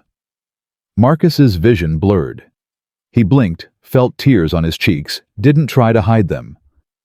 I didn't know. I never knew. How could you? You never gave him the chance to thank you. Victoria walked toward him, stopping a few feet away. But I can thank you now. For saving my father. For saving Michael. For saving me from becoming someone I don't want to be. She reached into her pocket and pulled out something small metallic. She held it out to him. It was a key. This is yours, she said. The program, the space, everything. Build it the way you want. Hire whoever you need.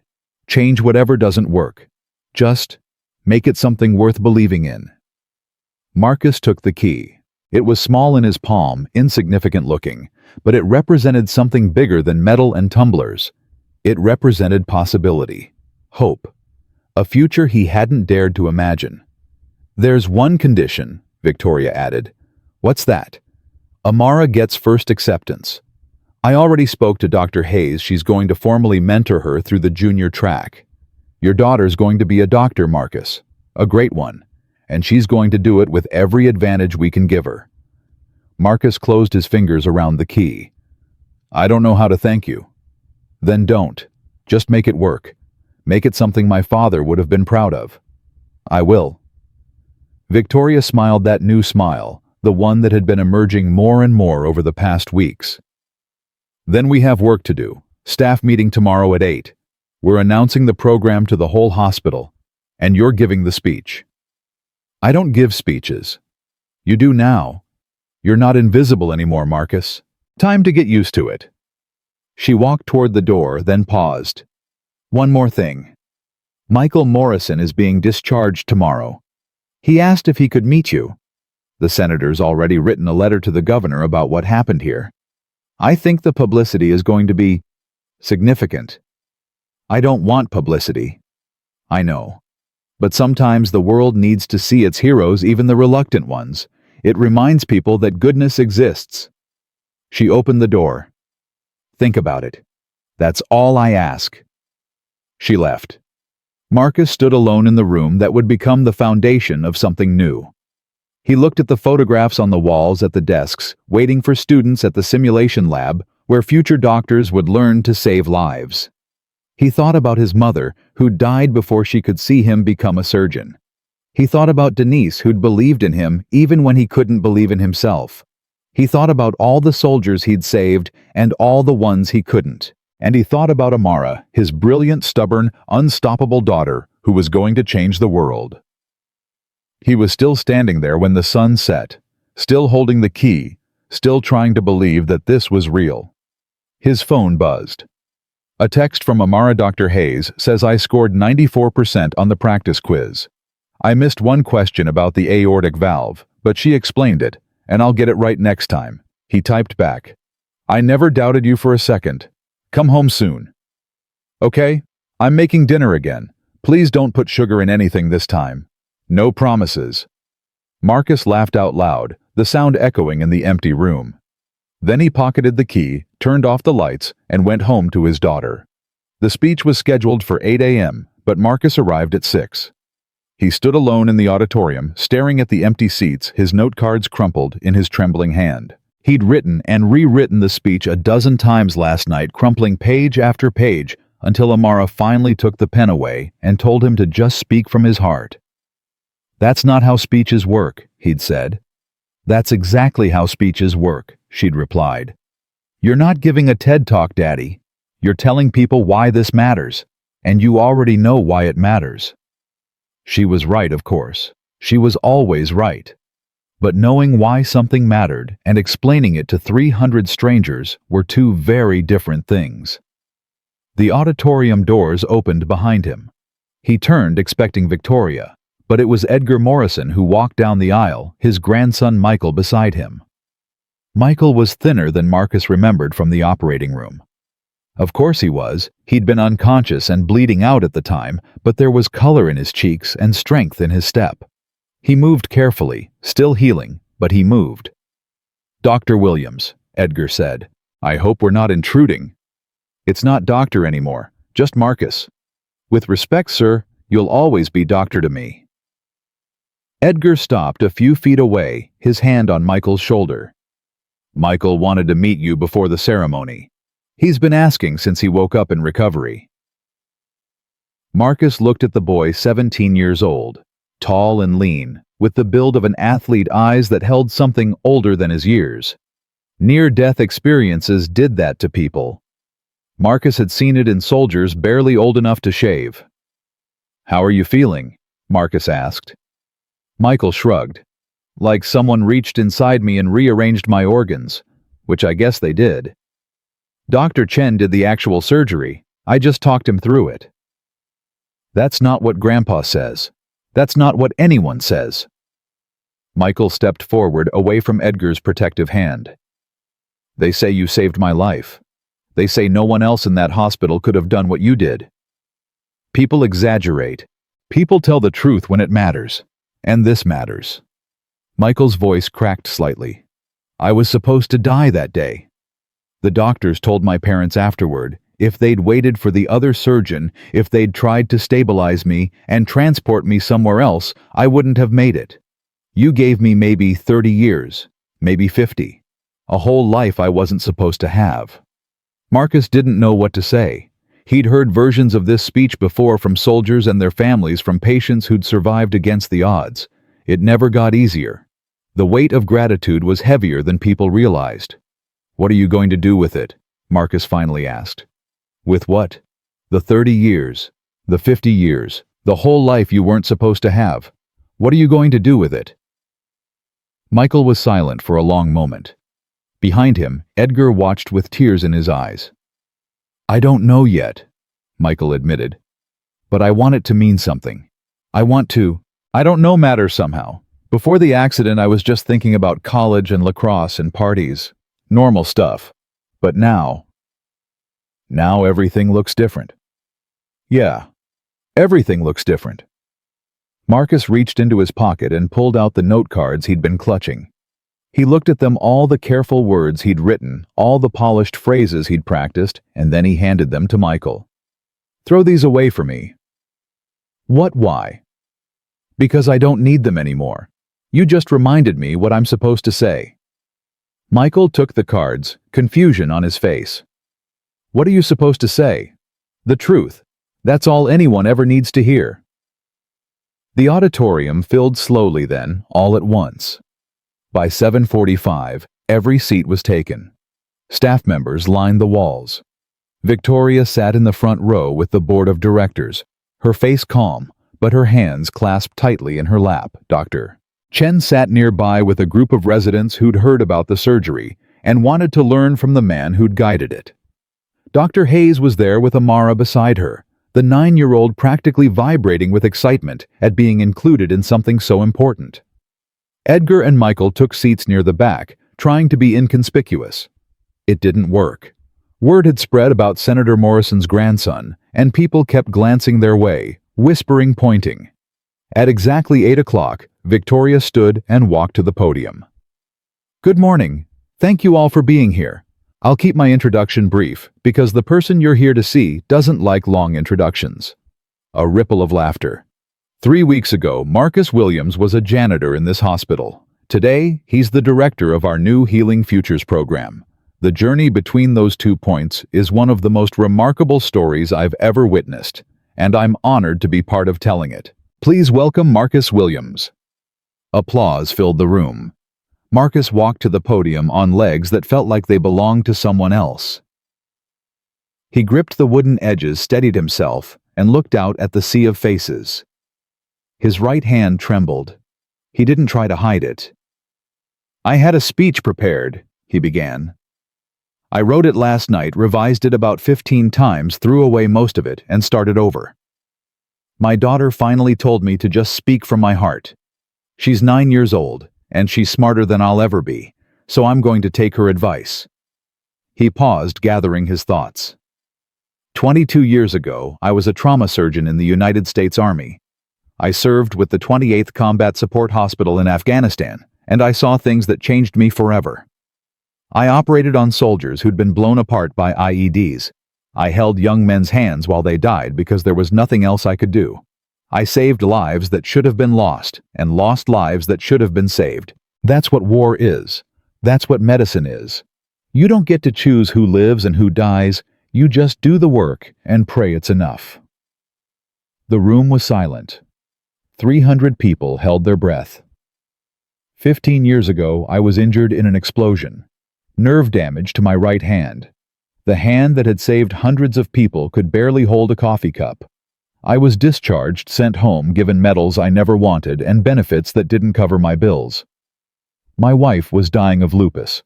I couldn't hold her hand without shaking. I couldn't operate on anyone ever again. And I had a newborn daughter who needed a father who wasn't broken.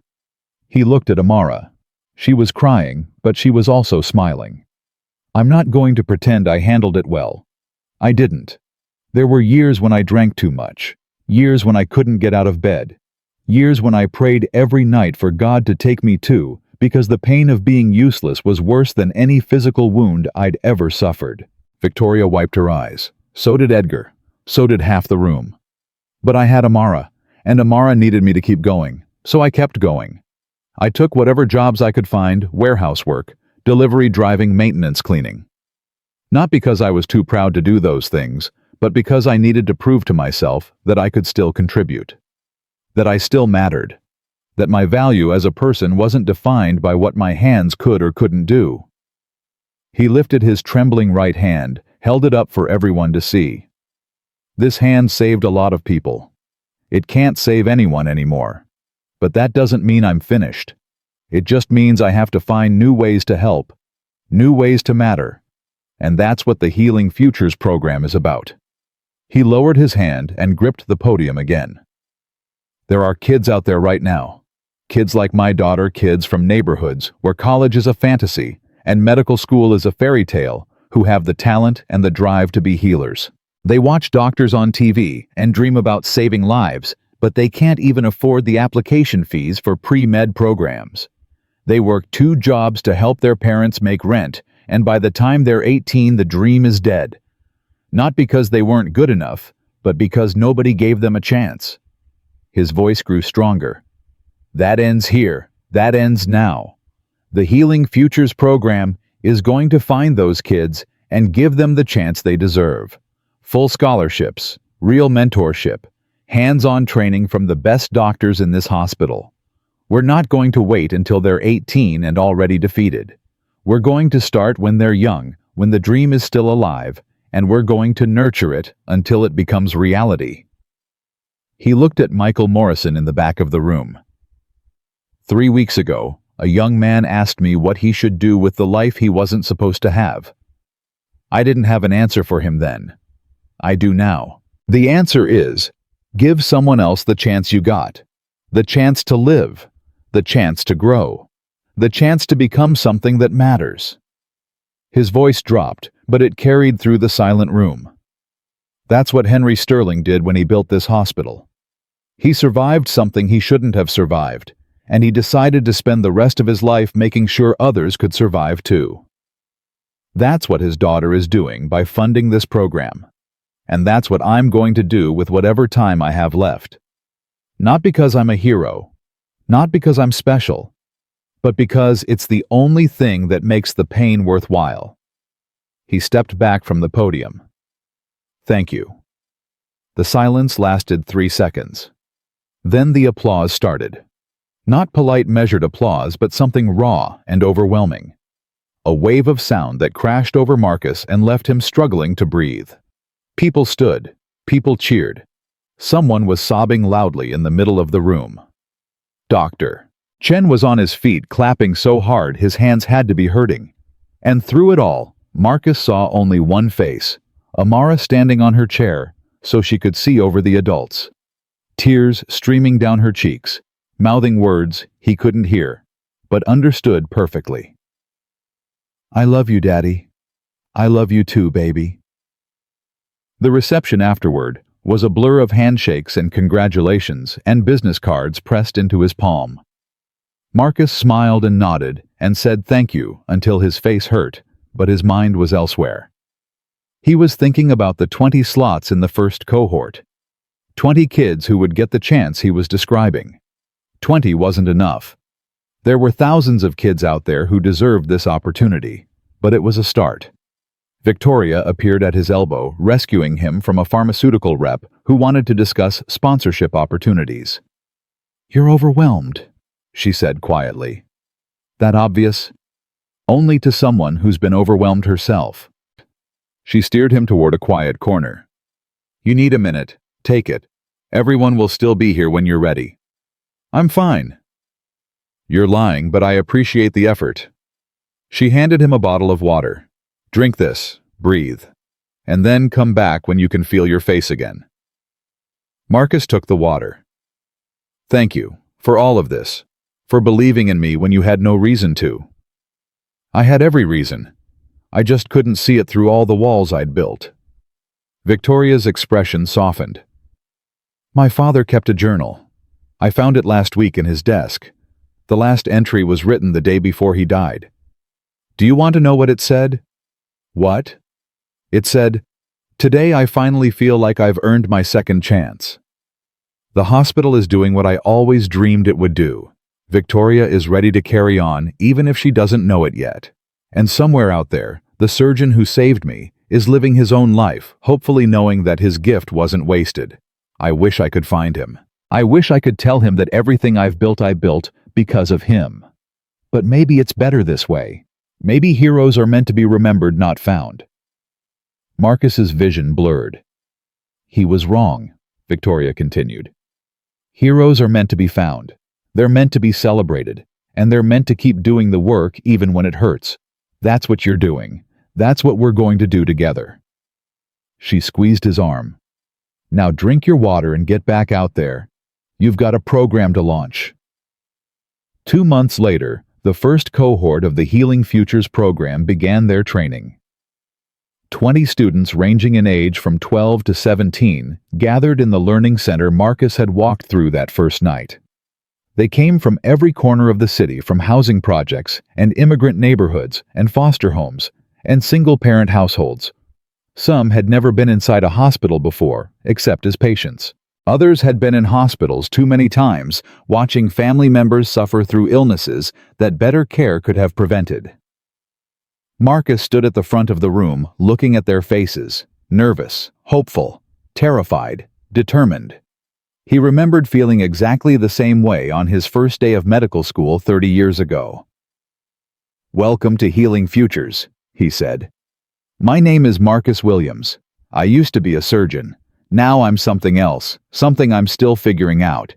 But I can tell you this, over the next several years, I'm going to teach you everything I know about medicine.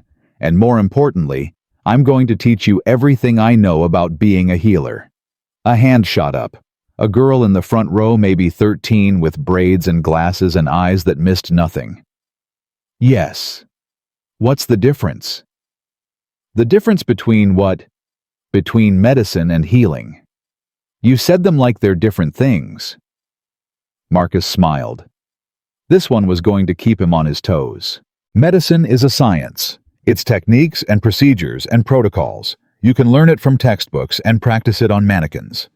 It's important, it's essential, but it's not enough. He paused. Healing is an art. It's knowing when to push and when to step back.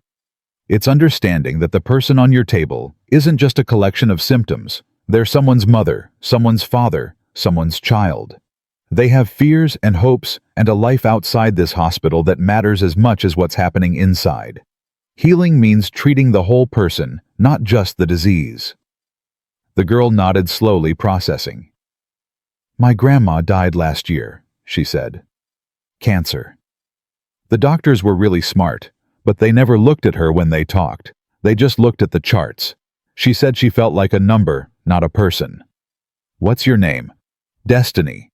Destiny Washington. Destiny, that's exactly what I'm talking about. Your grandma deserved better than that. Every patient deserves better than that. And by the time you finish this program, you're going to know how to give them better. Another hand went up. A boy near the back, tall and gangly, with the nervous energy of someone who wasn't used to being called on.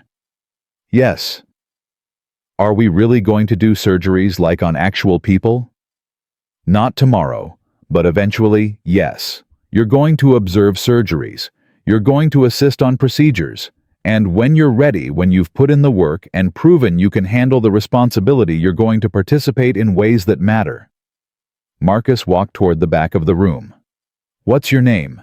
Jalen. Jalen Cooper. Jalen, let me ask you something. Why are you here? The boy shifted uncomfortably. My mom applied for me. She said it was a once-in-a-lifetime opportunity. That's why your mom wanted you here. Why do you want to be here? Silence. The other students turned to look at Jalen. He seemed to shrink under the attention. I don't know, he admitted. I mean, I think medicine is cool. But I'm not sure I'm smart enough for all this. Stand up. Jalen stood looking like he wanted to disappear. You see this hand? Marcus held up his trembling right hand. This hand used to perform surgeries that saved lives. Now it can barely tie my shoes. Want to know what I learned from that? What? Being smart isn't what makes you a good doctor. Being determined is. I've known brilliant surgeons who crumbled under pressure. I've known average students who became extraordinary healers because they refused to give up. Marcus locked eyes with Jalen. You don't have to be the smartest person in this room. You just have to be the most stubborn. Can you do that? Something shifted in Jalen's expression. The nervousness didn't disappear, but something else appeared alongside it. Something like resolve. Yeah, I can do that. Good. Sit down. The session continued for 2 more hours. Marcus covered the basics, program structure, expectations, schedules, but he kept coming back to the deeper questions. Why did they want to be healers? What did they hope to accomplish? Who were they doing this for? By the end, he knew all 20 names. He knew their stories, their fears, their dreams. He knew Destiny wanted to be an oncologist because of her grandmother. He knew Jalen's father had died of a heart attack when Jalen was 7, and no one had explained what happened until years later. He knew a girl named Maria had translated for her non-English speaking parents in emergency rooms since she was 8 years old and wanted to become a doctor so other kids wouldn't have to carry that burden. These were his students now, his responsibility, his legacy. After the session ended, after the students filed out with their orientation packets and their excited chatter, Marcus sat alone in the empty room. His hand was trembling badly now. The stress of the day had aggravated the nerve damage, and the pain was creeping up his forearm in familiar waves. The door opened. Amara slipped through her backpack, slung over one shoulder, her face bright with curiosity. How did it go? Better than I expected, worse than I hoped. That doesn't make sense, Daddy. It does, if you've been doing this long enough. He stretched his fingers, trying to ease the cramping. They're good kids, smart kids. But they've got so many walls up, so many reasons not to trust this. Half of them think they're going to wash out in the first month. The other half think this is too good to be true and it's going to be taken away. Amara sat down beside him. Then show them it's real. Show them you're not going anywhere. That's simple, huh? That's simple. She reached over and took his trembling hand in both of hers, holding it steady the way she always did. "You showed me, Daddy. You showed me every single day. That's why I believed in you even when things were really hard. Because you never stopped showing up." Marcus looked at his daughter, this remarkable, impossible gift of a person, and felt his eyes sting. "When did you get so wise?" "I learned from watching you." "I thought I learned from watching your mother." "Maybe wisdom is just something that gets passed around." She grinned. "Like that good spaghetti recipe I keep trying to get right." Marcus laughed despite himself. "Please tell me you're not making dinner tonight." "Dr. Hayes is taking me for pizza. She said we need to discuss my cardiovascular module project." Amara's grin widened. "I think she's just tired of your cooking." "My cooking is fine." "Your cooking is survival food, Daddy. There's a difference." Before Marcus could defend himself, his phone buzzed. A text from Victoria board meeting tomorrow at 9. They want to discuss expanding the program. Apparently, the senator has friends who want to donate. He typed back, "Already we just started." Success attracts attention. Get used to it. Marcus pocketed his phone and stood his knees protesting the movement. "Come on," he said to Amara. "Let's go interrupt your pizza date so I can embarrass you in front of Dr. Hayes." "Please don't." "I'm definitely going to ask if you've told her about the sugar spaghetti incident." "I hate you." "No, you don't." "No, I don't." She grabbed his hand again, pulling him toward the door. "But I reserve the right to pretend I do when you're being embarrassing." They walked out of the learning center together, past the photographs on the walls, past the simulation lab, past the dreams that were just beginning to take shape. The weeks that followed were a whirlwind. Senator Morrison made good on his promise. His friends in Washington wrote checks that made Victoria's eyes widen. The program expanded from 20 students to 35. Corporate sponsors came calling, offering equipment donations and internship pipelines. Medical schools reached out about guaranteed admission spots for program graduates. Marcus found himself in meetings he didn't understand, discussing budgets and partnerships and strategic visions. He nodded in the right places, deferred to Victoria on the business questions, and focused on the only thing that mattered to him, the students. Every morning he arrived at the learning center before anyone else. He reviewed lesson plans, prepared case studies, organized the simulation equipment. Then the students arrived, and the real work began. Destiny Washington turned out to be exactly as sharp as Marcus had suspected. She absorbed information like a sponge and asked questions that made even the attending physicians think twice. Dr. Hayes took her under her wing, and within a month, Destiny was observing cardiac surgeries from the gallery, taking notes with an intensity that impressed everyone who saw her. Jalen Cooper struggled at first. The academic material didn't come easily to him, and he failed his first 2 assessments badly enough that Marcus had to talk him out of quitting. "I told you I wasn't smart enough," Jalen said, his eyes red, his voice cracking. "I'm wasting everyone's time." "You're not wasting anyone's time. You're struggling, and struggling is part of learning. The other kids aren't struggling like I am. The other kids have different strengths and different weaknesses.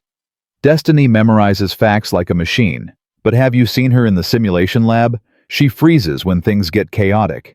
Maria knows 3 languages, but can't draw an anatomical diagram to save her life.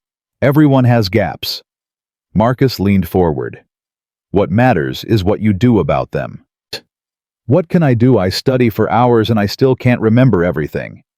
"Then stop trying to remember everything. Start trying to understand instead." Marcus pulled out a notepad and drew a rough diagram of the heart. "Tell me what you see." "A heart.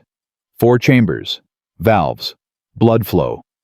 Don't tell me what you've memorized. Tell me what you see." Jalen stared at the diagram for a long moment. Then something shifted in his expression. "It's a pump," he said slowly. Like the pump my uncle uses on his truck. Blood goes in, one side gets pushed through to the other side, goes out to the body, comes back." "Exactly. Now, forget all the fancy names for a minute. If the pump gets clogged, what happens?" "The flow backs up, pressure builds, things start to break. And if you're a doctor and you see a clog, what do? Find the clog, clear it, fix whatever broke. That's medicine, Jalen. Everything else is just details. You understand systems. I've watched you in the simulation lab. When things get chaotic, you're the one who stays calm and figures out the flow. Build on that. Use it. The transformation wasn't instant, but it was real. By the end of the second month, Jalen's test scores had climbed from failing to passing. By the end of the third month, he was tutoring other students in the simulation exercises. But not every story had a happy ending. Marcus got the call on a Thursday afternoon. Mr. Williams, this is Mrs. Patterson from Jefferson Middle School. I'm calling about Maria Gonzalez. There's been a situation. His stomach dropped. What kind of situation? Her family was taken into custody this morning by ICE. Maria was at school when it happened. She's here with me now, but she's not in good shape. Marcus was out of his office and in his car within minutes. The drive to Jefferson Middle School took 15 minutes. The wait in the principal's office took another 10. When they finally let him see Maria, his heart shattered. She was sitting in a plastic chair in the guidance counselor's office, her eyes swollen from crying, her hands shaking as she held a crumpled tissue. She looked up when Marcus entered, and the hope that flashed across her face was almost worse than the despair that followed. "They took my parents," she whispered. "They took them, and I don't know where they are, and no one will tell me anything, and I—" She couldn't finish. The sobs took over. Marcus knelt in front of her, taking her hands in his. "Maria, listen to me. We're going to figure this out. I'm going to make some calls, and we're going to find out where your parents are, and we're going to get you help. Do you understand? I can't go back to the program. I have to find them. I have to. The program isn't going anywhere, and neither are you." His voice was firm, steady, the voice he used when patients were panicking. "Right now, the most important thing is making sure you're safe and that we know what's happening. Everything else comes after." He spent the next 6 hours on the phone. He called Victoria, who connected him with the hospital's legal team. He called Edgar Morrison, who called his contacts in the Senate. He called immigration lawyers and advocacy groups and anyone else he could think of. By midnight, they had answers. Maria's parents were being held at a detention facility in Texas, awaiting deportation hearings. Maria herself, born in the United States, was technically safe, but she had nowhere to go. Her only relatives were back in Mexico, people she'd never met. Marcus made a decision without consulting anyone. "She's staying with me." Victoria, still on the phone at 1 a.m., was silent for a moment. "Marcus, that's a huge responsibility. Emergency foster care requires background checks, home inspections." "Then start the process. But tonight she's sleeping in my guest room. I'm not letting a 14-year-old girl spend the night in some government facility because bureaucracy moves slow. I'll make some calls. But Marcus, this could complicate your position with the program. If anyone thinks you're playing favorites, then let them think it. That girl has been through hell, and she needs someone to show up for her. That's what healers do. That's what this whole program is supposed to be about." Victoria was quiet for another long moment. "I'll have the paperwork started first thing in the morning. And Marcus, yeah, you're a good man. I'm glad you found your way here." She hung up. Marcus turned off the phone and walked to the guest room where Maria was finally sleeping, exhausted from crying. Amara had given up her bed to make the room more welcoming, and she was now camped out on the couch, watching the door like a guard dog. "Is she going to be okay?" Amara whispered. "I don't know, but we're going to do everything we can to help her." "Can I help too?" "You already are. Just by being here. Just by showing her she's not alone." Amara nodded solemnly. Then she patted the couch beside her.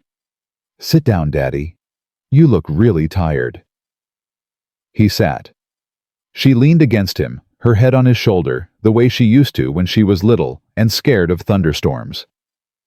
"Daddy, Yeah, baby. I'm proud of you. Mom would be proud too. Marcus closed his eyes. The weight of the day pressed down on him. The students, the meetings, Maria's shattered life. The impossible task of trying to help everyone who needed help. But his daughter was beside him. And somewhere in the guest room, a girl who'd lost everything was finally sleeping peacefully. Maybe that was enough. Maybe that was all any of them could do. Show up, keep going, refuse to quit. That was what healers did. The immigration hearing was scheduled for a Tuesday morning in March. Marcus drove through the night to reach the detention facility in Texas. Maria beside him in the passenger seat, clutching a folder of documents that Victoria's legal team had assembled. Letters of support from senators. Testimony from teachers.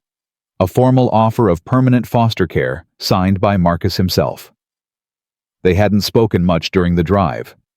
There wasn't much to say. Maria's parents had been in detention for 3 weeks, and every day that passed without resolution felt like another brick added to the wall between them. What if it doesn't work? Maria finally asked as the sun rose over the flat Texas horizon. What if they send them back anyway? Marcus kept his eyes on the road. Then we keep fighting. We appeal. We find new lawyers. We don't stop until we've exhausted every option. That could take years. It could. Are you willing to wait that long? Maria was quiet for a moment. They waited their whole lives for me to have a better future. The least I can do is wait for them. That's the right answer. It doesn't feel like the right answer. It feels like the only answer. Marcus glanced at her. In the 3 weeks since her parents' arrest, Maria had aged in ways that had nothing to do with time. The brightness in her eyes had dimmed. The quick smile that used to flash across her face had disappeared. She was still the same brilliant, determined girl who wanted to help families like hers, but now that determination had an edge to it, a hardness born from pain. "Can I tell you something?" Marcus said. "Sure." "When I lost my wife, I thought my life was over. I had a newborn daughter and a broken hand and no idea how to keep going. For a long time, I didn't want to keep going. I just wanted the pain to stop." Maria turned to look at him. "What changed?" Amara smiled at me. She was maybe 3 months old, and she looked up at me with these big eyes and smiled like I was the most important person in the world. And I realized that even though I'd lost almost everything, I hadn't lost her. And as long as I had her, I had a reason to keep fighting. So you're saying I need to find my reason. I'm saying you already have one. Your parents sacrificed everything so you could have opportunities they never had. The best way to honor that sacrifice is to become the person they believed you could be, whether they're here to see it or not. Maria wiped her eyes. That's a lot of pressure. It's not pressure. It's purpose. There's a difference. The hearing room was small, fluorescent lit, and filled with the kind of tension that made breathing difficult. Maria's parents sat at a table in the front, wearing matching orange jumpsuits that seemed designed to strip away their dignity. Her mother, Elena, was thin and pale from weeks of detention. Her father, Roberto, had aged 10 years. In 3 weeks, his shoulders hunched, his eyes hollow. When Maria walked in, Elena's composure shattered. She pressed her hand against the glass partition that separated them, tears streaming down her face, saying her daughter's name over and over like a prayer. Maria pressed her own hand against the glass. "I'm here, Mama. I'm here." Marcus stood back, watching his heart breaking in ways he hadn't expected. He'd seen plenty of suffering in his life, operating rooms and battlefields and hospital corridors where families received the worst news imaginable. But there was something uniquely cruel about this moment, about a family separated not by disease or war, but by policy, by paperwork, by systems designed to treat human beings as problems to be solved. The judge entered. The hearing began. For the next 2 hours, lawyers argued and documents were presented and testimony was given. Marcus sat in the gallery, hands clasped, watching Maria's face as she listened to strangers debate whether her family deserved to exist in the country where she'd been born. Victoria's legal team was good. They presented evidence of Roberto's 20 years of tax payments, Elena's volunteer work at the local church, Maria's academic achievements, and her acceptance into the Healing Futures program. They brought letters from neighbors and teachers and community leaders, all testifying to the Gonzalez family's value to their community. The opposing lawyer was methodical, citing statutes and precedents, arguing that the law was the law and exceptions couldn't be made regardless of individual circumstances. When it was Maria's turn to speak, she stood with a steadiness that belied her 14 years. "Your Honor, I was born in this country. I've never lived anywhere else. My parents brought me here when I was 6 months old because they wanted me to have opportunities they never had. They worked 2 jobs each, sometimes 3, to pay for my education. They learned English so they could help me with my homework. They did everything right, everything the system asked of them, and now they're being treated like criminals." Her voice cracked, but she kept going. "I'm in a program right now that's teaching me to be a doctor. My dream is to help families like mine, families who can't afford health care, who don't speak the language, who fall through the cracks of a system that's supposed to protect them. I want to spend my life making things better for people who have nowhere else to turn. But I can't do that if I lose my parents. They're my foundation. They're everything I have." She looked directly at the judge. "I'm not asking you to break the law. I'm asking you to see my parents as human beings, as people who made mistakes decades ago because they were desperate and who have spent every day since then trying to make up for it. I'm asking you to give them a chance to watch their daughter become something. That's all they've ever wanted. That's all any parent wants." The judge was silent for a long moment. Then he spoke. "The court will take a brief recess to consider the testimony presented. We will reconvene in 30 minutes. Those 30 minutes felt like 30 hours. Marcus found Maria in the hallway, sitting on a bench with her head in her hands. He sat beside her, not speaking, just present. Sometimes that was all you could offer: your presence, your solidarity, your refusal to let someone face the darkness alone. "Whatever happens," Maria said without looking up, "thank you for everything. For taking me in, for driving all night, for believing in me when I couldn't believe in myself. Don't thank me yet. We don't know how this ends. I know. But whatever happens, I needed you to know that you've already given me more than I can ever repay.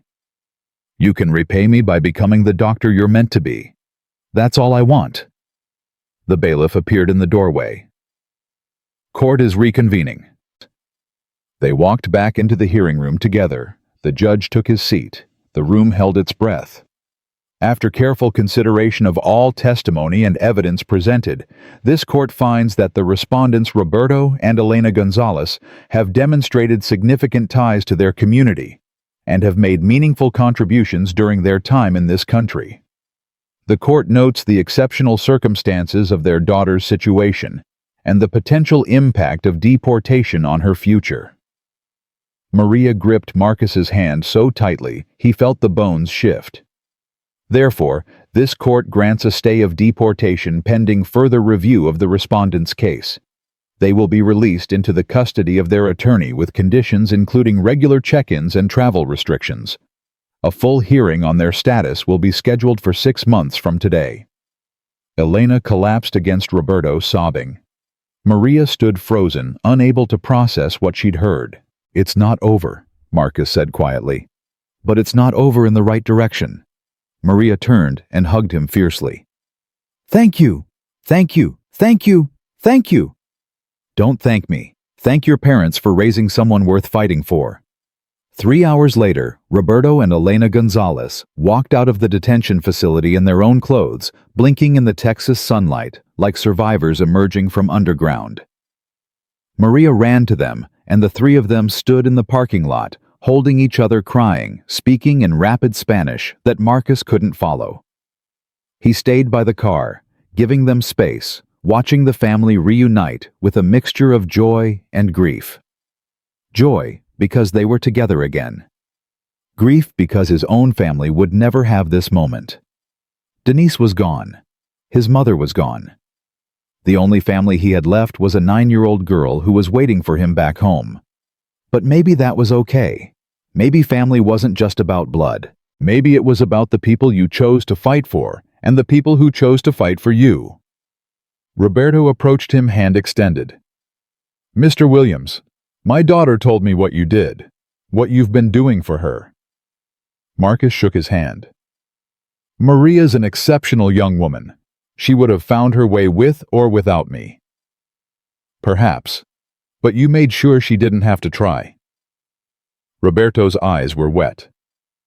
In my country, we have a saying, a person who saves one life saves the whole world. You saved my family.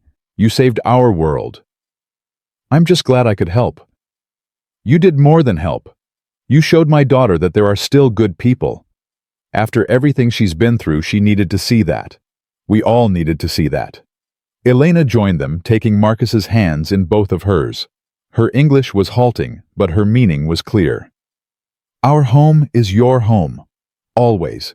You understand, always. Marcus nodded, not trusting his voice. They drove back to the city together. All four of them crowded into Marcus's car.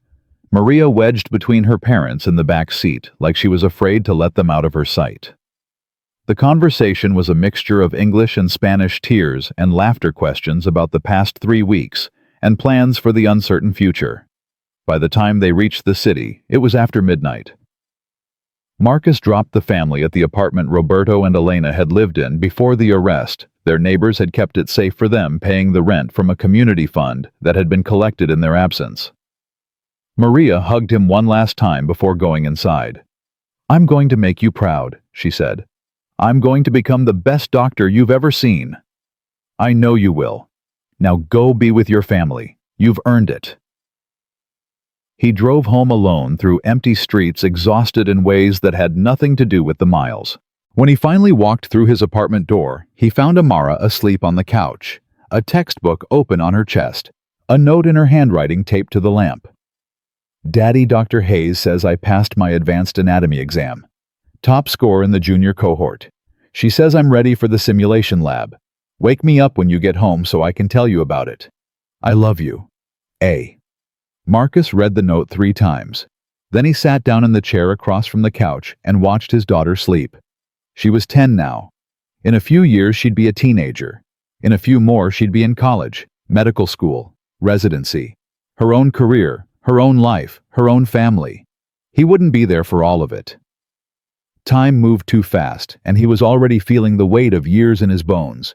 But he'd be there for as much as he could. And when he couldn't be there anymore, she'd carry the pieces of him forward, the lessons he'd taught her, the values he'd tried to instill, the love that connected them across every distance and every obstacle. That was what legacy meant. Not buildings or programs or plaques on walls. Legacy was the echo of your life in the lives of others. It was the way you changed people without realizing it, the way you shaped futures you would never see. Marcus closed his eyes and slept in the chair, his daughter's breathing the only sound in the quiet apartment. 5 years passed. The Healing Futures program grew beyond anything Marcus had imagined. What started with 20 students in a single learning center became a network spanning 12 cities, serving over 1,000 young people from underserved communities. Corporate sponsors lined up to attach their names to it. Medical schools created dedicated admission tracks for program graduates. The model was studied, replicated, celebrated. Marcus watched it happen from the periphery, still teaching, still mentoring, still showing up every day to do the work that mattered. He'd turned down 3 offers to become the program's national director, preferring to stay in the trenches where he could actually touch lives rather than manage spreadsheets. Victoria had become a different person entirely. She'd stepped back from day-to-day hospital operations to focus on the foundation work, channeling her considerable talents into expanding access to healthcare for communities that had been forgotten by the system. She'd remarried a pediatrician named Thomas, who shared her passion for service, and they'd adopted 2 children from the foster system. My father would have loved this, she told Marcus one evening, standing in the lobby of the new Healing Futures headquarters that bore Henry Sterling's name. All of it. The program, the partnerships, the kids. He would have loved seeing his dream actually become something. He's seeing it, Marcus said. Wherever he is, he's seeing it. You believe that? I have to believe something. Otherwise, what's the point? Dr. James Chen had become one of the hospital's most respected trauma surgeons. He'd published papers trained residents, saved countless lives. But he still called Marcus every time he faced a case that seemed impossible, still trusted the voice in his ear more than his own instincts. You made me who I am, Chen said during his wedding toast, raising a glass to Marcus in the crowd. Everything I've accomplished started with you believing in me when I didn't believe in myself. That's what teachers do. That's what healers do. And Marcus Williams is the greatest healer I've ever known. The students from that first cohort were scattered across the country, now pursuing their dreams. Destiny Washington was in her second year of medical school at Johns Hopkins, already publishing research on oncology treatment protocols. Jalen Cooper had surprised everyone by pursuing emergency medicine, inspired by the chaos of the simulation lab, where he'd first discovered his gifts. He was a paramedic now, working the same streets where he'd grown up, saving lives that might otherwise have been lost. And Maria Gonzalez had just been accepted to Harvard Medical School. She called Marcus the moment she got the news.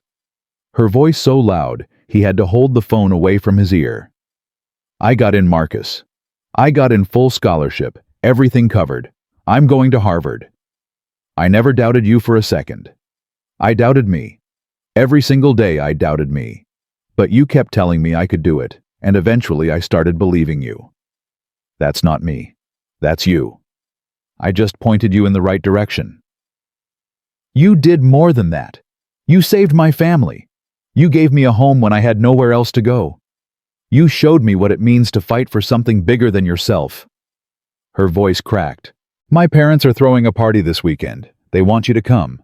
They're going to make tamales and there's going to be music, and my dad's probably going to cry and embarrass everyone. Please say you'll come. I wouldn't miss it. The party was everything Maria had promised. Loud, chaotic, overflowing with food and family, and the kind of joy that only comes from surviving impossible odds together. Roberto did cry multiple times, while Elena bustled around the crowded apartment, making sure everyone had enough to eat. Marcus sat in the corner, watching his right hand resting on his knee. The tremor was worse now.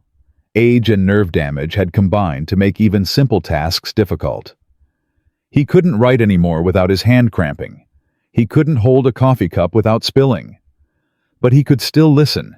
He could still teach. He could still show up. Amara appeared beside him, holding a plate loaded with tamales. She was 14 now, tall and gangly, caught in that awkward space between childhood and adulthood. Dr. Hayes had formally accepted her into the hospital's junior residency track, the youngest student ever admitted to the program. You okay, Daddy? You look tired. I'm always tired. That's what happens when you get old. You're not old, you're experienced. Nice spin. You get that from your mother. Amara smiled. It was Denise's smile exactly, and it still took Marcus's breath away every time he saw it. Can I ask you something? Always. Do you regret it, any of it? The army, the surgery, the hospital, all of it? Marcus considered the question. He'd asked himself the same thing countless times over the years, lying awake at night, wondering if he'd made the right choices. I regret the pain, he finally said. I regret the people I couldn't save. I regret every moment I wasn't there for your mother when she needed me. But I don't regret the path. The path brought me here to this moment, to these people. And this moment is pretty good. Even with your hand, even with everything you lost. Everything I lost taught me something I needed to learn, and everything I lost led me to something I needed to find. He looked at her. It led me to you. It led me to this program. It led me to a life that matters, even if it's not the life I planned. Amara leaned against him. I'm going to be a surgeon, Daddy, the best one. I'm going to do all the things you can't do anymore. I know you will. And when I do, I'm going to think about you. Every surgery, every patient, every impossible case. I'm going to hear your voice in my ear, telling me to stay calm, telling me to trust my hands, telling me to never give up." Marcus couldn't speak. The tears came unbidden, rolling down his cheeks, and he didn't try to stop them. "Your mama would be so proud of you," he finally managed. "She'd be so proud of everything you've become. She'd be proud of you too, Daddy, for not giving up, for finding a way to keep healing even when you couldn't heal yourself." They sat together as the party swirled around them, father and daughter connected by something deeper than blood, by loss, by love, by the stubborn refusal to let darkness win. The ceremony was held on a brilliant Saturday morning in June. The new wing of Meridian Medical Center, the Sterling Williams Center for Medical Education, opened its doors to the largest crowd the hospital had ever seen. Governors and senators sat alongside janitors and cafeteria workers. Millionaire donors shared space with students from housing projects. The front row was reserved for the first cohort of Healing Futures graduates, now scattered across the country, but returned for this moment. Marcus stood at the podium looking out at the sea of faces. His right hand trembled against the wooden surface, but his voice was steady. 20 years ago, I operated on a man in a tent in Afghanistan. His name was Henry Sterling. He was a civilian doctor volunteering at a refugee camp, and he'd been shot trying to protect children from militia fighters. He should have died. The equipment was failing. The conditions were impossible, and I was running on no sleep and pure stubbornness. But I refused to let him go. I refused to accept that his story was over. He paused, gathering himself. Henry Sterling survived. He came back to this country and built a hospital dedicated to healing people who couldn't afford to be healed. He spent the rest of his life trying to make the world a little better than he found it. And he kept a photograph on his shelf for 20 years, a photograph of the surgeon who saved him, even though he never found out that surgeon's name. Victoria was crying in the front row. So was Edgar Morrison, and Maria and Destiny and Jalen and Chen. I didn't save Henry Sterling because I wanted recognition. I saved him because that's what healers do. We show up. We do the work. We refuse to give up even when giving up would be easier. And then we move on to the next patient, the next crisis, the next impossible situation. He looked at Amara, sitting beside Victoria, her white coat crisp and new, the youngest medical student in the program's history, accepted early because her scores were so exceptional. But here's what I've learned in the years since that night in Kandahar: healing isn't just about surgery. It's not about the fancy equipment, or the medical degrees, or the impossible saves. Healing is about connection. It's about seeing people as human beings, not as problems to be solved. It's about giving hope to people who've lost hope, and chances to people who've never had chances. He gestured to the building behind him. This center exists because of everyone in this room, because of Victoria, who found the courage to become the leader her father always knew she could be, because of the doctors and nurses who mentor our students every single day, because of the donors who believed in this vision, and because of the students, these brilliant, stubborn, unstoppable young people who refuse to accept that their circumstances define their futures. He stepped back from the podium. Henry Sterling saved my life as much as I saved his. He gave me a purpose when I'd lost my way. He reminded me that even when you lose your hands, you don't lose your ability to heal. You just find new ways to do it. He lifted his trembling right hand, the hand that had saved so many lives, the hand that could barely hold a pen anymore. These hands taught a young doctor to perform emergency surgery. These hands held a grieving girl when her family was torn apart. These hands signed the paperwork that gave dozens of students the chance to become healers themselves. They can't operate anymore, but they can still change the world. The applause started slowly, then built to a roar. People stood, people cheered. Someone started chanting Marcus's name, and the chant spread through the crowd like wildfire. But Marcus barely heard it. He was looking at Amara, at the tears streaming down her face, at the pride shining in her eyes. She mouthed the words across the distance between them. "I love you, Daddy." He mouthed them back, "I love you too, baby." The reception afterward was a blur of handshakes and photographs and speeches that Marcus didn't remember. Eventually, the crowd thinned, the caterers packed up, and the new building stood quiet in the fading afternoon light. Marcus found himself alone in the main lobby, standing in front of the dedication plaque. The Sterling Williams Center for Medical Education, dedicated to all who heal with their hands, their hearts, and their hope. Your life belongs to someone now. Use it well. He read his own words inscribed in bronze and felt the weight of everything they meant. Footsteps behind him. Amara appeared at his side, still wearing her white coat, still glowing from the ceremony. Everyone's asking where you went. They want more pictures. I needed a minute. I know. She slipped her hand into his, holding his trembling fingers steady, the way she'd been doing since she was 9 years old. It's a lot. It's everything. Everything I lost. Everything I found. Everything I built. It's all here in this building, in these walls. Not just in the building, Daddy. In the people. In Destiny and Jalen and Maria and all the students who came after them. In Dr. Chen and Dr. Hayes and Victoria. In me. She squeezed his hand. You taught us all what it means to heal. Not with surgery, but with showing up. With refusing to quit. With seeing people as people instead of problems. Marcus looked at his daughter, this fierce, brilliant, impossible miracle of a person, and felt his heart overflow. Your mother would be so proud of you. She is proud. I feel her sometimes when I'm studying late at night or when I nail a difficult diagnosis. I feel her right there beside me, cheering me on. I feel her too. They stood in silence, father and daughter, surrounded by the legacy they'd built together. Daddy. Yeah, baby. What happens now? Marcus thought about the question. He was 60 years old. His hand trembled constantly. His back ached from old injuries that had never fully healed. He had maybe 20 years left if he was lucky. But he also had a daughter who was going to change the world. He had students scattered across the country healing people in ways he'd never imagined. He had a program that would outlast him by generations, creating opportunities for young people who'd never had chances before.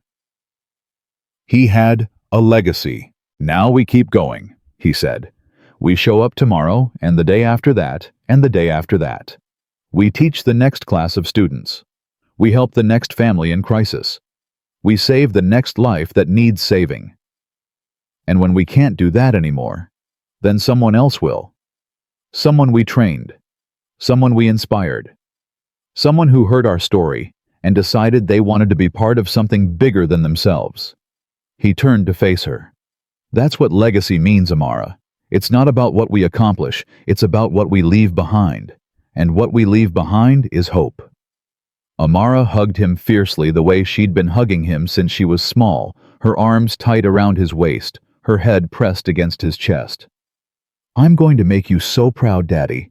Every patient I save, every life I change, it's going to be because of you.